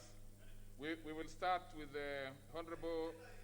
Now I'm following the order here, and we'll start with Honorable Amolo. Honorable Dr. Atienda Amolo.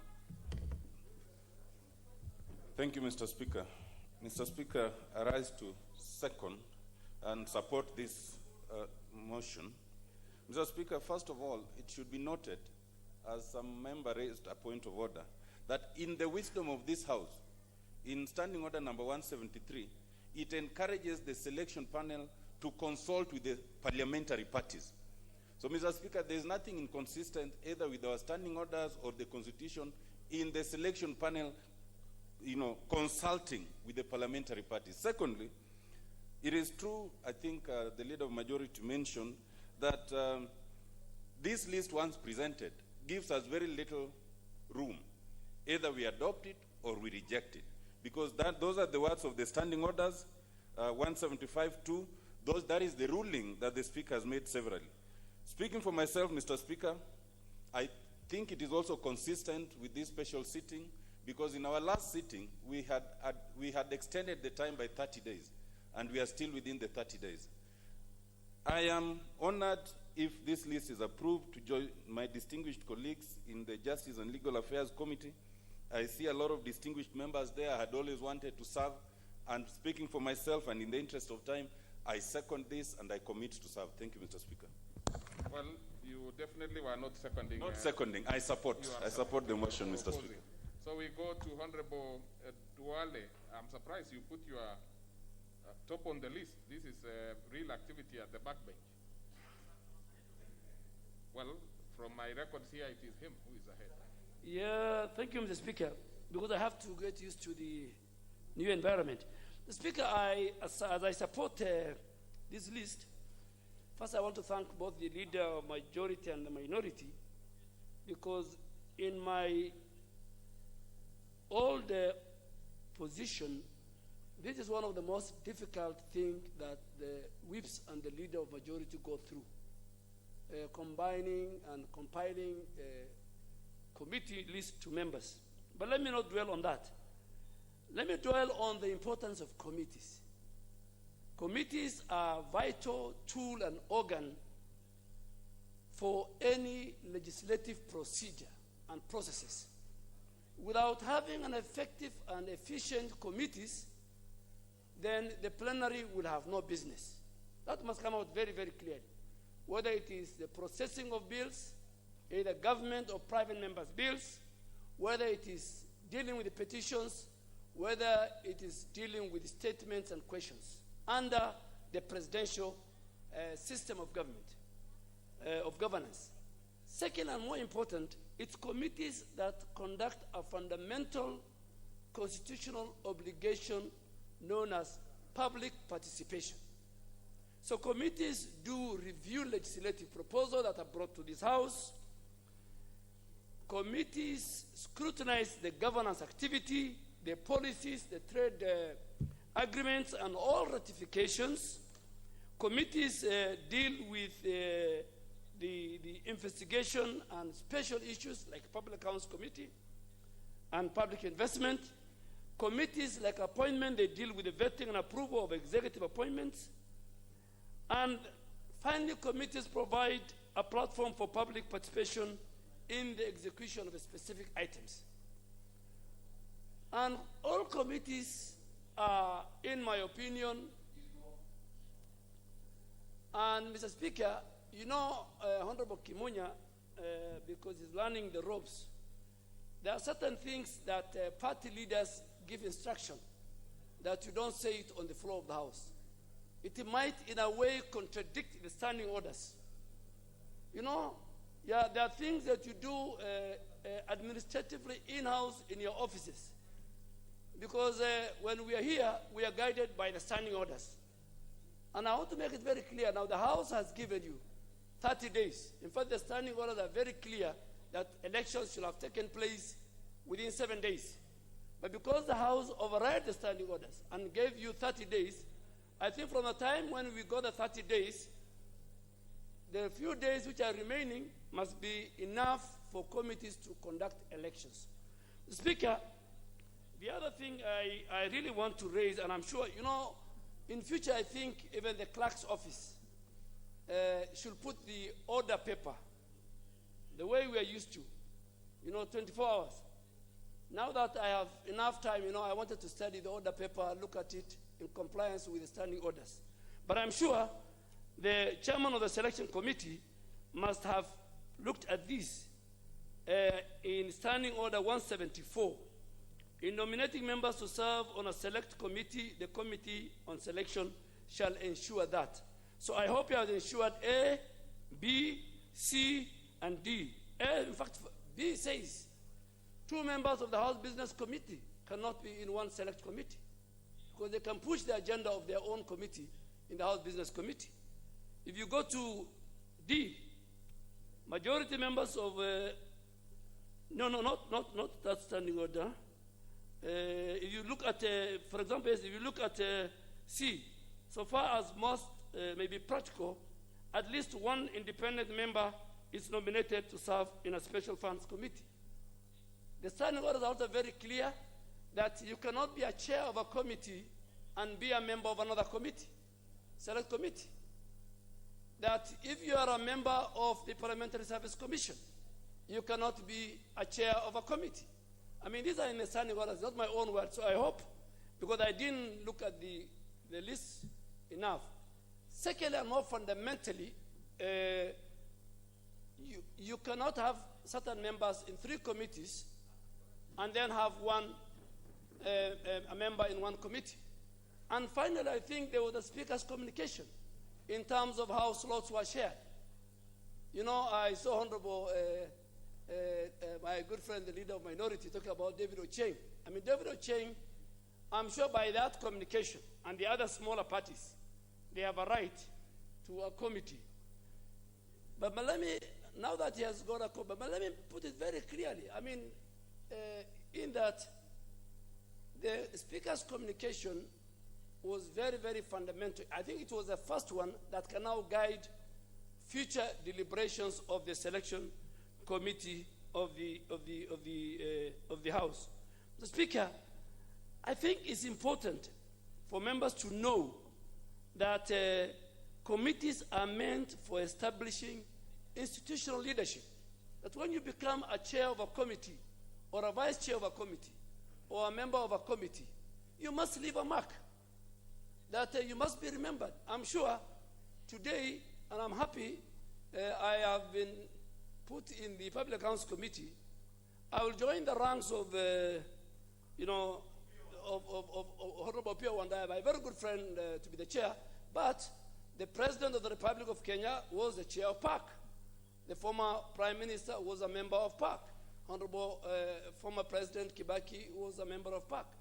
And I want to assure you that Honorable Wandai, PAC will not be the same again. Because I want to make a mark as a member of Public Accounts Committee. I will, and it will be a different committee.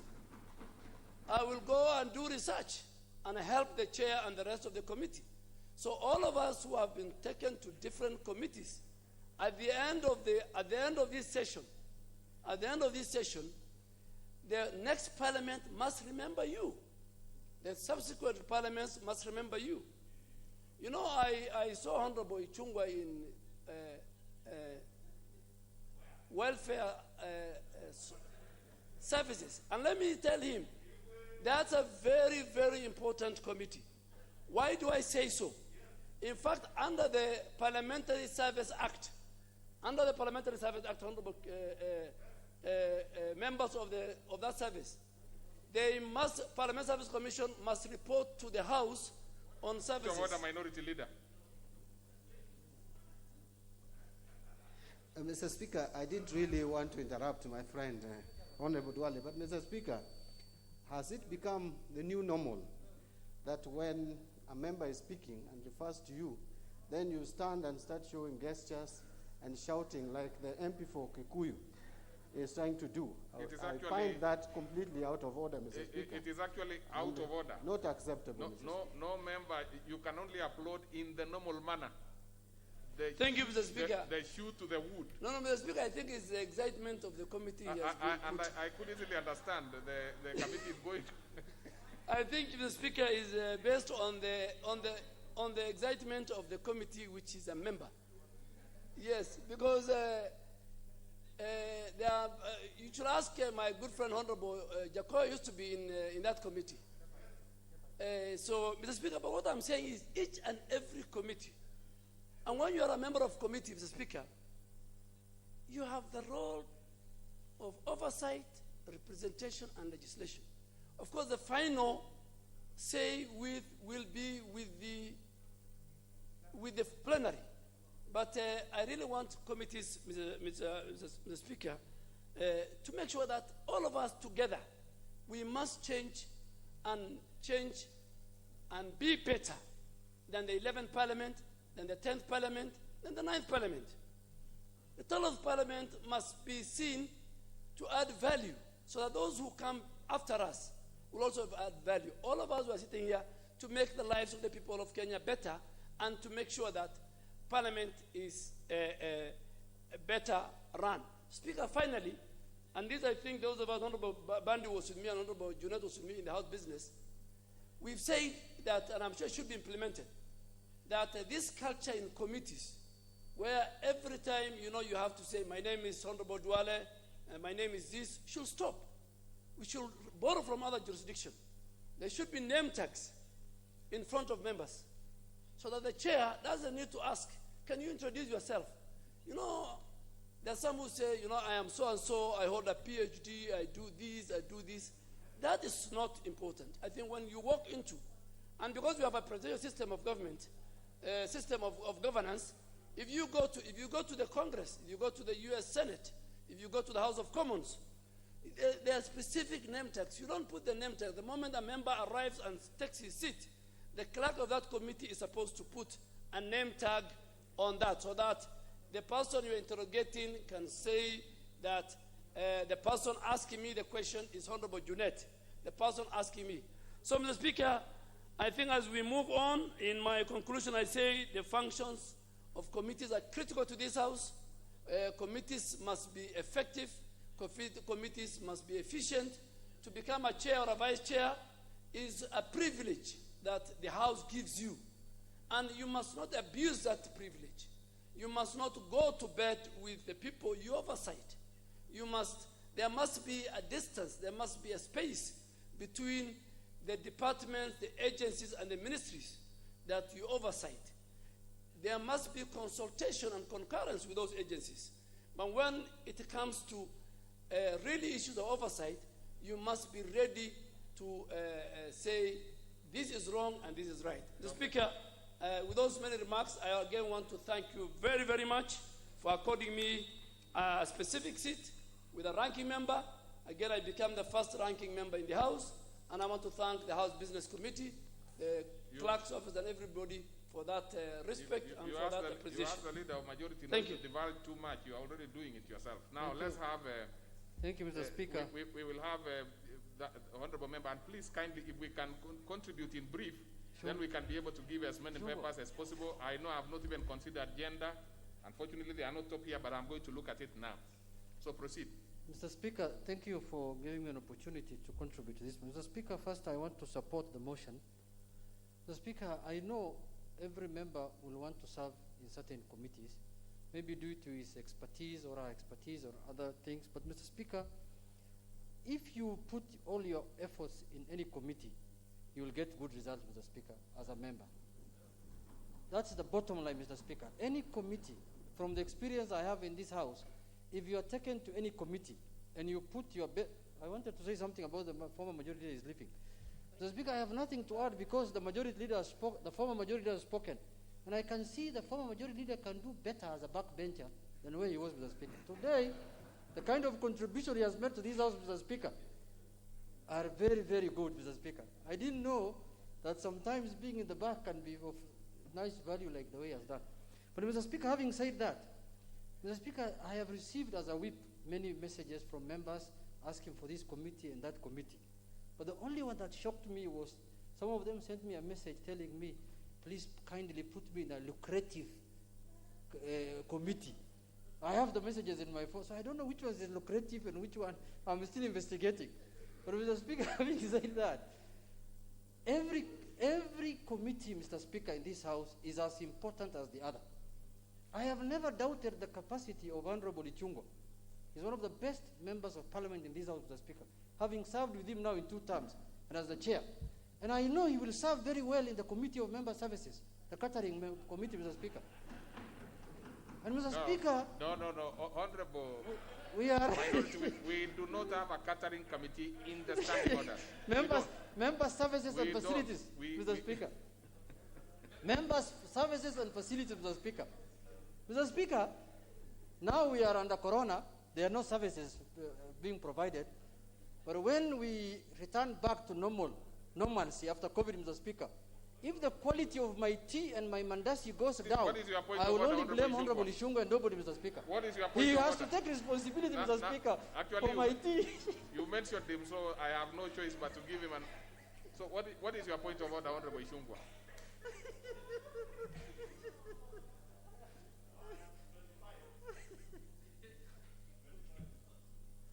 I can't see one. I only see 126 here.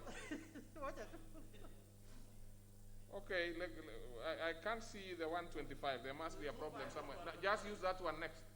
I don't know what you will do with Honorable Cameron. Well, it will be redone after you leave. Thank you, Honorable Speaker. And I actually rose on a point of information, and I'm glad that the Honorable if it is a point of information. Minority Whip was gracious enough to accept the information that indeed there are member services being offered even today. Member services does not mean catering. I know, having come from where he comes from, catering is very important. But member services, Honorable Junet, includes you being facilitated to be in this house this morning amidst this pandemic. And I want to assure you, Honorable Junet, I will make sure that you are properly facilitated.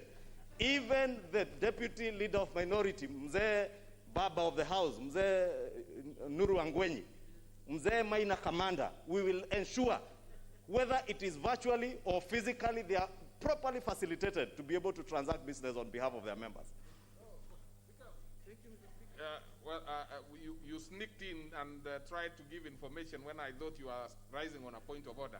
But proceed and finalize. Thank you. Yeah, Mr. Speaker, I want to thank him for the good information he has given me and for taking up the job with gusto, Mr. Speaker. I knew his capacity. He might have been, he even runs butcheries in Kikuyu, I know, Mr. Speaker. So I know that is good job he can do. But finally, Mr. Speaker, I want to urge, finally, Mr. Speaker, I want to urge members to pass this list as it is. We have tried as best as possible to place members in different committees. Please, and this is not final. This is not conclusive, Mr. Speaker. In case of any changes required going forward, Mr. Speaker, we are going to make sure as whips, we listen to members, we will change where we can. Where if somebody is not, if a member is not comfortable in a certain committee, our offices are open to listen to Mr. But Mr. Speaker, finally, as the leader of majority has alluded to, after this list has passed, we will have elections for different committees, Mr. Speaker. For those who are from my side and the NASA coalition, please don't start campaign. Please consult me. I might be having information that you don't have, that I want to share with you. Don't waste your money, as the leader has said. Before we start campaign, let's have a small meeting in my office. We agree. We are going to contest in 7 or so positions.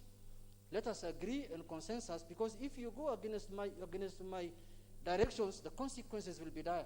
I'm going to whip you thoroughly, Mr. Speaker. Thank you, Mr. Speaker. Well, let's have Honorable Metito. Honorable Metito. Thank you very much, Mr. Speaker. And Mr. Speaker, I rise to support the motion. And first, let me also take this opportunity to thank the leadership of both sides of the House, the leader of majority and majority whip, and the minority leader and minority whip. Mr. Speaker, like the former majority leader, in the last parliament, I was the majority whip in this House. And I can attest that this is not an easy work, Mr. Speaker.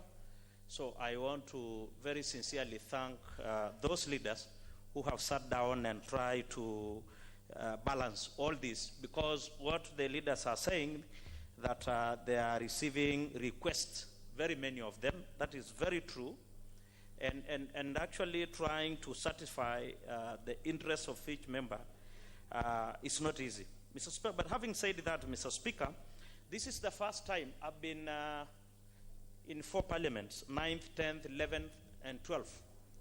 And Mr. Speaker, this is the first time we are doing almost an overhaul of these committees, especially departmental committees, mid-term, Mr. Speaker. It has advantages, it has disadvantages, Mr. Speaker.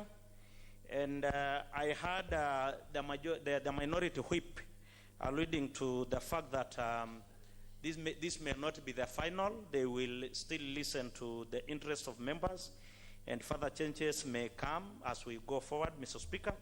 But I want to say, Mr. Speaker, that at times it is so good to have consistencies in these committees, Mr. Speaker. Because as it has been said by the previous speakers, committees are as good as the leadership of those committees, Mr. Speaker. And at times you try to build up consensus, bonding, trying to understand each other, bipartisan committee work, Mr. Speaker. And then you get disruption in the course of the work, Mr. Speaker, by changing committees, and it will not be easy again, Mr. Speaker. Like, I've been looking at this list, and you see some committees, not less than actually 5, and I'm talking of departmental committees. You see some committees that have had changes to as much as about half of the membership of the committee, Mr. Speaker. I think the most affected one is, if you look at the Public Accounts Committee, which has been ably led by the Honorable Pio and I, and many times on the floor of this House, we have appreciated the work he has done in trying to bring the audited accounts of government to date, Mr. Speaker. But if you look at that committee, I can see there are 9 new members. 9 out of 19, Mr. Speaker, even pick the 8. If you go to transport, 6, trade, 8, and the like, Mr. Speaker. And these committees are 19 in number in terms of membership, Mr. Speaker, of a committee. So I think bringing about, half or more than even half of the members as new members, Mr. Speaker, it may mean that starting the work from scratch, Mr. Speaker. But nevertheless, I still want to thank the leadership, because I know leadership of both sides. They have done a lot of consultation. Personally, as the Chair of Defense and Foreign Relations, Mr. Speaker, I've received, I've been asking many questions by both sides, the leadership of both sides, especially in asking about the performance and attendance of the members of these committees, Mr. Speaker. And that is a very good gesture, Mr. Speaker, to the leadership of the House. Again, it's also good to check the issue of putting one member to about 3 committees, Mr. Speaker, because I've seen the list, and there are members, many of them, who are in more than 2 committees, even, to more than 2. And Mr. Speaker, for those who have been here before, they know very well that we are heading to a very critical time in this House, because as we near to the tail end of this House, towards election, Mr. Speaker, members will be very busy on the ground trying to campaign for re-election. And that will leave many committees without quorum, and that may bring the work of committees to a halt, Mr. Speaker. So therefore, if you are put into 3 committees, and then you may even end up being just a member to get in, sign to this committee, you are called, give us quorum, then you go to another committee, give us quorum. And if you do that, Mr. Speaker, you will not be doing justice to both the committee and even to this nation in terms of oversight, Mr. Speaker. Okay. And therefore, I want to end because of time and say I support. Yes, I'm trying to see if many members can speak to it, even if it is a few minutes each. Like, for example, let's have Pamela, Honorable Pamela, member for... Thank you very much, Mr. Speaker. Members, we will share. Please, the interest is so high, I have to balance. I rise to support the motion, Mr. Speaker, but I think mine will be very brief. I just wanted to say that much as consistency is very important, I don't agree with what my honorable member has just said a few minutes ago, that bringing in new members in certain committees will destroy, making people start at 0. I think in every committee, if you look at that list carefully, there would be members who have been there and they can carry the memory of what has been going on.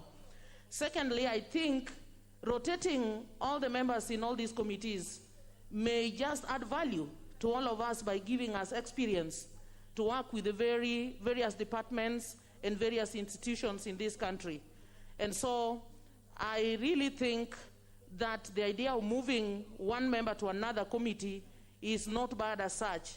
It should be important. However, I think I concur with the point that some of the members happen to have very many committees, 3 or 4, and yet others have 1. I think I would want to encourage the leadership of the House, even as we talk of the changes that are yet to be made, to be sincere and very fair to all the members so that we can serve this nation in our various capacities. Thank you, Mr. Speaker. I support. Honorable Serem.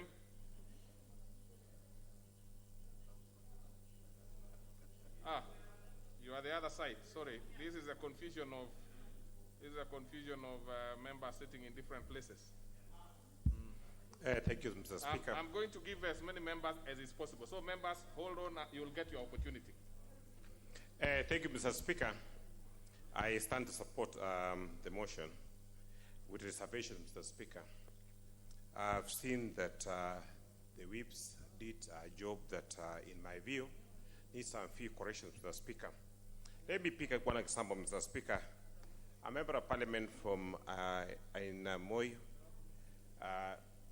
Anabkoi, Mr. Speaker, Mr. Jepkut, is in 4 committees, Mr. Speaker. In the first timer. I'm a second timer in this house, Mr. Speaker. I'm in 1 committee. Let us not use the excuse, Mr. Speaker, that so long as you're in 1 committee, it's being fair. Mr. Speaker, I've gone through the list. Quite a number of members in this house are in 2, 3 committees, and the worst are 4. Mr. Speaker, to be fair, let us have members being given equal opportunity in this house. We might have difference of opinion, but you cannot punish members on the floor of this house just because have a different opinion on what maybe the whips feel about our members, Mr. Speaker. Mr. Speaker, I served as a vice chair of a committee and understand the consequences of a member being a chair or a vice chair on the other party, on other committee, Mr. Chair, Mr. Speaker. So if you are vice chair or a chair and you are in 2 committees, the other committee will definitely suffer, Mr. Speaker. So being in 4 committees or 3 committees and other members are in 1 committee, it's not fair, Mr. Speaker. So I stand, I support the motion with reservations. Thank you. Okay, then we go to the other side. No, we'll have to go that direction. Honorable Ishungwa. What is? But let's be brief, honorable members. I'll give now 2 on this other side, as we are about to wind up now. Proceed, Honorable Ishungwa. Thank you, Honorable Speaker. And I rise, Honorable Speaker, to support this motion. But, Honorable Speaker, with the reservation that has just been mentioned by the Honorable Serem, that indeed, in our standing orders, Honorable Speaker, are quite explicit that no member should be appointed to serve in more than 2 departmental committees, and therefore hope that the 2 whips, both the minority and majority whips, will act swiftly to correct that anomaly so that we are in compliance with our own standing orders. Honorable Speaker, I must also take this opportunity to thank the majority leader, the majority whip, and members of the selections committee for the opportunity to once again serve in another committee of this House, the Committee of Member Services and Facilities, Honorable Speaker, which was previously referred to as a catering committee. But, Honorable Speaker, you will appreciate that with the introduction of the enactment of the Parliamentary Service Act of 2015, this act, Honorable Speaker, indeed went to the extent of defining what will be member services and facilities. And it says in the act, Honorable Speaker, that services and facilities include all means by which members and staff of Parliament are officially assisted in performing their parliamentary duties. And that, of course, as I was mentioning, as I informed the Honorable Junet, will include virtual links and virtual sittings, especially in this COVID age, Honorable Speaker, to ensure that even our aged members, as I mentioned, like Baba of the House, Honorable Nuru Angwenyi, the Honorable Muturi Kigano, who I've seen here, the Honorable Maina Kamanda, and others, Honorable Speaker, are able to serve their people without being constricted because of the facilities and services that will be offered by this House. Okay. Honorable Speaker, I want to please also finalize so that we can save time for others. Yes, Honorable Speaker, I'm trying to summarize. And I want to draw your reference, Honorable Speaker, to Article 127 of the Constitution, Honorable Speaker, within which Honorable Speaker informed the enactment of this Act, the Parliamentary Services Act of 2015.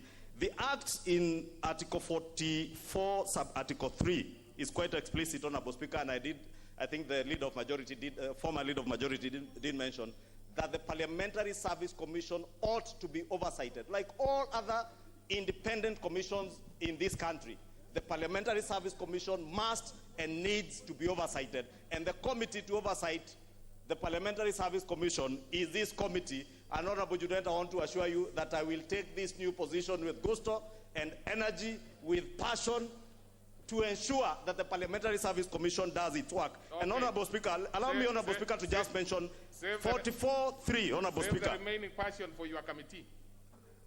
Honorable Speaker, I was saying Article 44, sub-Article 3 is quite explicit that the Commission shall hold biannual sessions with each House of Parliament on the status of implementation of Article 127, sub-Article 6 of the Constitution. And Honorable Speaker, it is important that we then draw reference to what Article 127, sub-Article 6 mentions about. And it talks about the responsibility of the Commission to members, Honorable Speaker.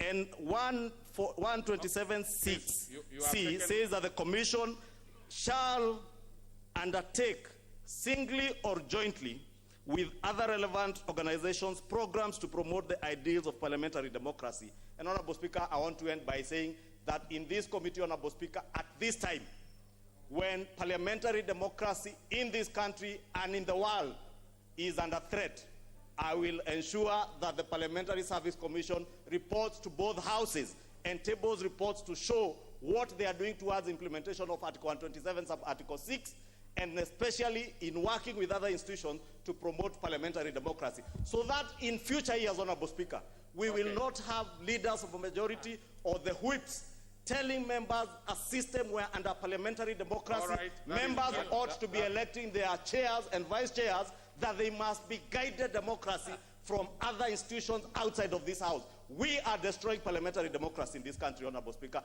and I will want to ensure that in this 1 year or 2 years, I will work to ensure, Honorable Speaker, that we safeguard our parliamentary democracy. More than here, so Honorable Amalwa.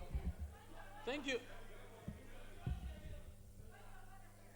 Proceed. Thank you, Mr. Speaker, for giving me this opportunity. Don't bother so much with a point of order. Ask for permission to speak by clicking here.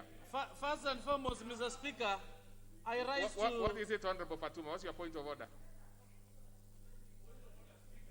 What's your point of order? She doesn't know even that. What is your point of order? Speaker, it is really unfortunate. The former chair of Budget Committee, what he say? Him himself was given the chair in State House. His name was read in State House. Nobody voted for him. So it is a total dishonesty, Mr. Speaker. Let us not double stand here. I heard also the former majority leader saying, Mr. Kimunya was also talking about positions. Mr. Speaker, we were in State House, we were called, and our names was read by Honorable Duale, including Mr. Kimunya, and Honorable Ishungwe here. So, Mr. Speaker, let us not even delay this debate. Put the question and we debate this matter, and we finish. We actually have only 15 minutes, so you are okay. You are within, so finalize. Thank you, Mr. Speaker. And I hope, Honorable Amalwa, you will be brief. I'm going to be so very that brief. we can have other members speaking. I'm going to be very brief. The majority, be prepared. You probably will be the last one to speak. Thank you. When your time comes, so you will have to wait. Thank you, Mr. Speaker. And then finish. Thank you, Mr. Speaker. Mr. Speaker, I rise to support this motion. Mr. Speaker, though there are some anomalies that are there, which Mr. Speaker, we thought you should point out, so that correction can be done. I've just spoken to Honorable Junaid this morning. He explained to what happened, Mr. Speaker, and I do agree with him, Mr. Speaker. This is a very difficult task in terms of placing people in committees, having worked there. Mr. Speaker, much that people have one committee, there are other members with 5 committees, Mr. Speaker. When you look at our standing order number 174, it says, when you are in a leadership position, Mr. Speaker, you can only have 1 committee. And there's a member, Mr. Speaker, who is in 5 committees.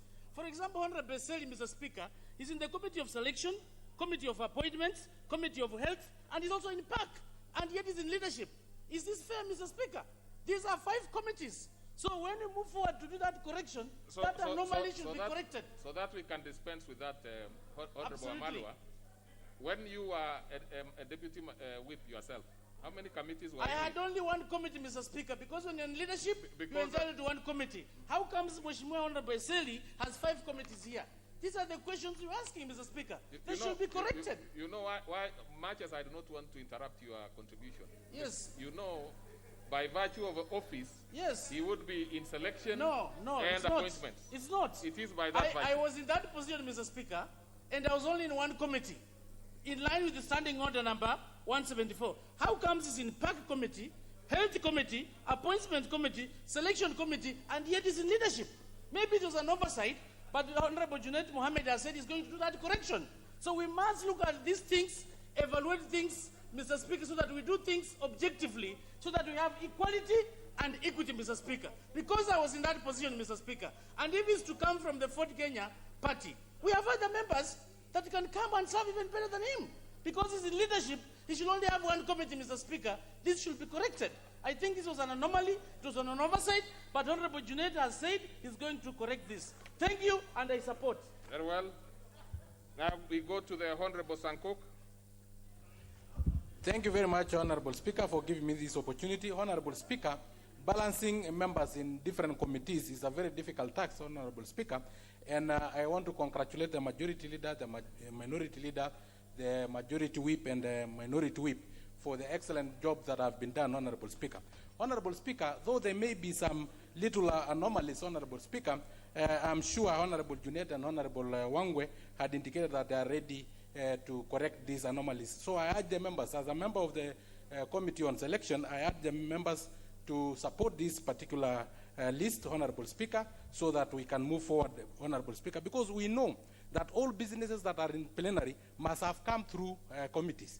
Without proper composition of the committees, Honorable Speaker, the work of the plenary, Honorable Speaker, will be limping, Honorable Speaker. And we want to hit the road moving because we only have 2 years remaining, Honorable Speaker. Honorable Speaker, I'm particularly happy because of the Justice and Legal Affairs Committee and the delegation. I want you today to be brief. Delegated Legislation, Honorable Speaker Committee, because as we move forward, we have the BBI report coming into the House, and we need members who can really move forward this particular report, Honorable Speaker. So, Honorable Speaker, I do support. Very well. Let's have Honorable Nyamai. Thank you, Honorable.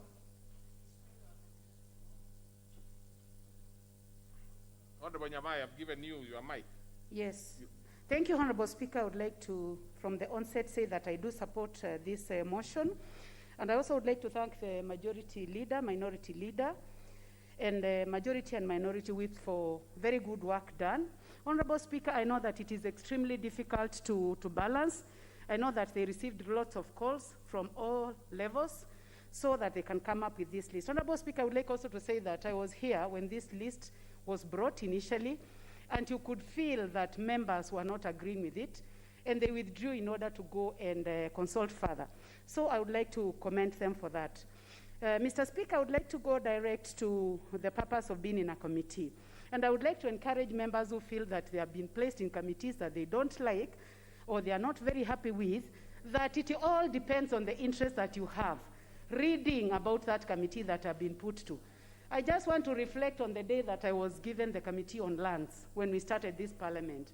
And I wondered how the majority leader then and the leadership thought of placing me in lands, because I kept feeling that I'm better off in health, in education, in labor, because that is what I understood. But I would like to say that with time, you read, you get comfortable, you interact with the members, you interact with the House leadership, and you realize that you'll be able to deliver on your mandate. Honorable Speaker, the Speaker has talked about the success of Lands Committee. It's not about expertise. It is about interest and ensuring that you deliver on the mandate that you are given. Mr. Speaker, I would like to say that I've also heard from the graveyard that we are going to get some more chairs who are women. Honorable Speaker, I'm looking forward to that. Mr. Speaker, I am really looking forward, and I would like to thank the party leadership for placing women in positions of leadership. Mr. Speaker, I'm not saying that men do not lead very well. They do. But the fact that leaders of the political parties saw it wise to have these great women sit and chair committees is a matter that needs to be commended. So let me thank the party leaders. and tell them that it's great to have women sitting and chairing committees. And I can assure you that women who have led committees have done it extremely well. Mr. Speaker, as I would like to say that as I sit, I've realized that positions of leadership in this House, whether it is leadership of a committee or membership of a committee, depends on the leaders of political parties. And I think this is a matter that we need to respect. I did not understand it when I was a first-time member of parliament, but now I fully understand that being a member of a committee or even chairing a committee is determined by a party, and that I have a responsibility to ensure that I push the agenda of the party that I belong to. Thank you, Honorable Speaker.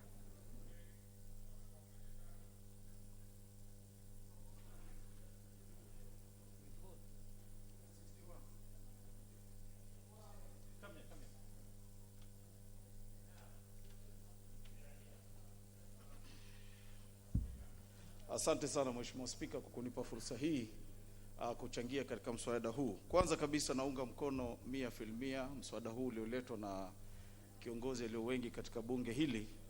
Mheshimiwa Spika, mimi nimechaguliwa kwa mara ya pili sasa hivi, na nikiangalia kazi kubwa ya utendaji kazi katika bunge la kitaifa, ama kutengeneza sheria, ama kuangalia usimamizi yanayoendelea katika sekta zetu za uwajibikaji, Mheshimiwa Spika, naona kazi kubwa inafanyika katika kamati, na kubadilishwa kwa kamati ama wale wanaokaa kwenye kamati kwa katikati ya muhula, mimi naona pia ni uzima, kwa sababu kitu ambacho ningependa kuwaambia wenzangu ni kuwa katika kazi yako kwenye kamati uliochaguliwa, hata kama si fani yako, lakini ukiwa na ari ya kuchangia katika vikao kama vile, basi tayari wewe utakuwa ni mmoja katika wale unatenda kazi.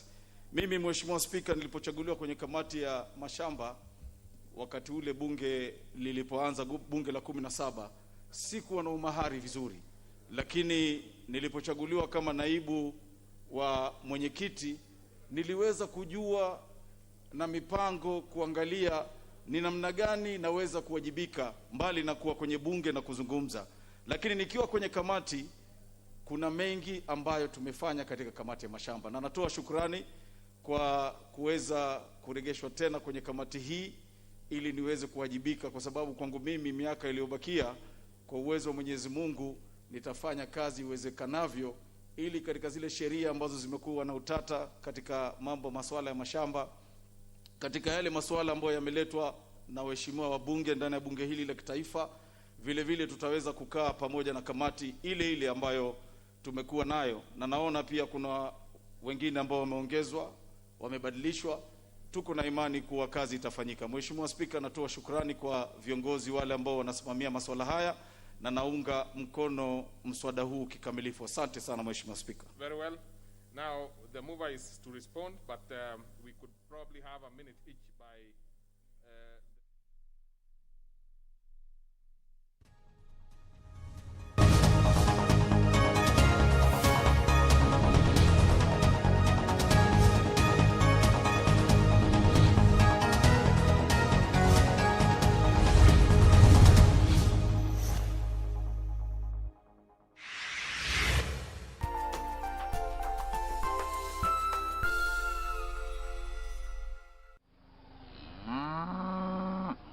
Roma kijana, ni mimi ulikuwa unatuangia hii simu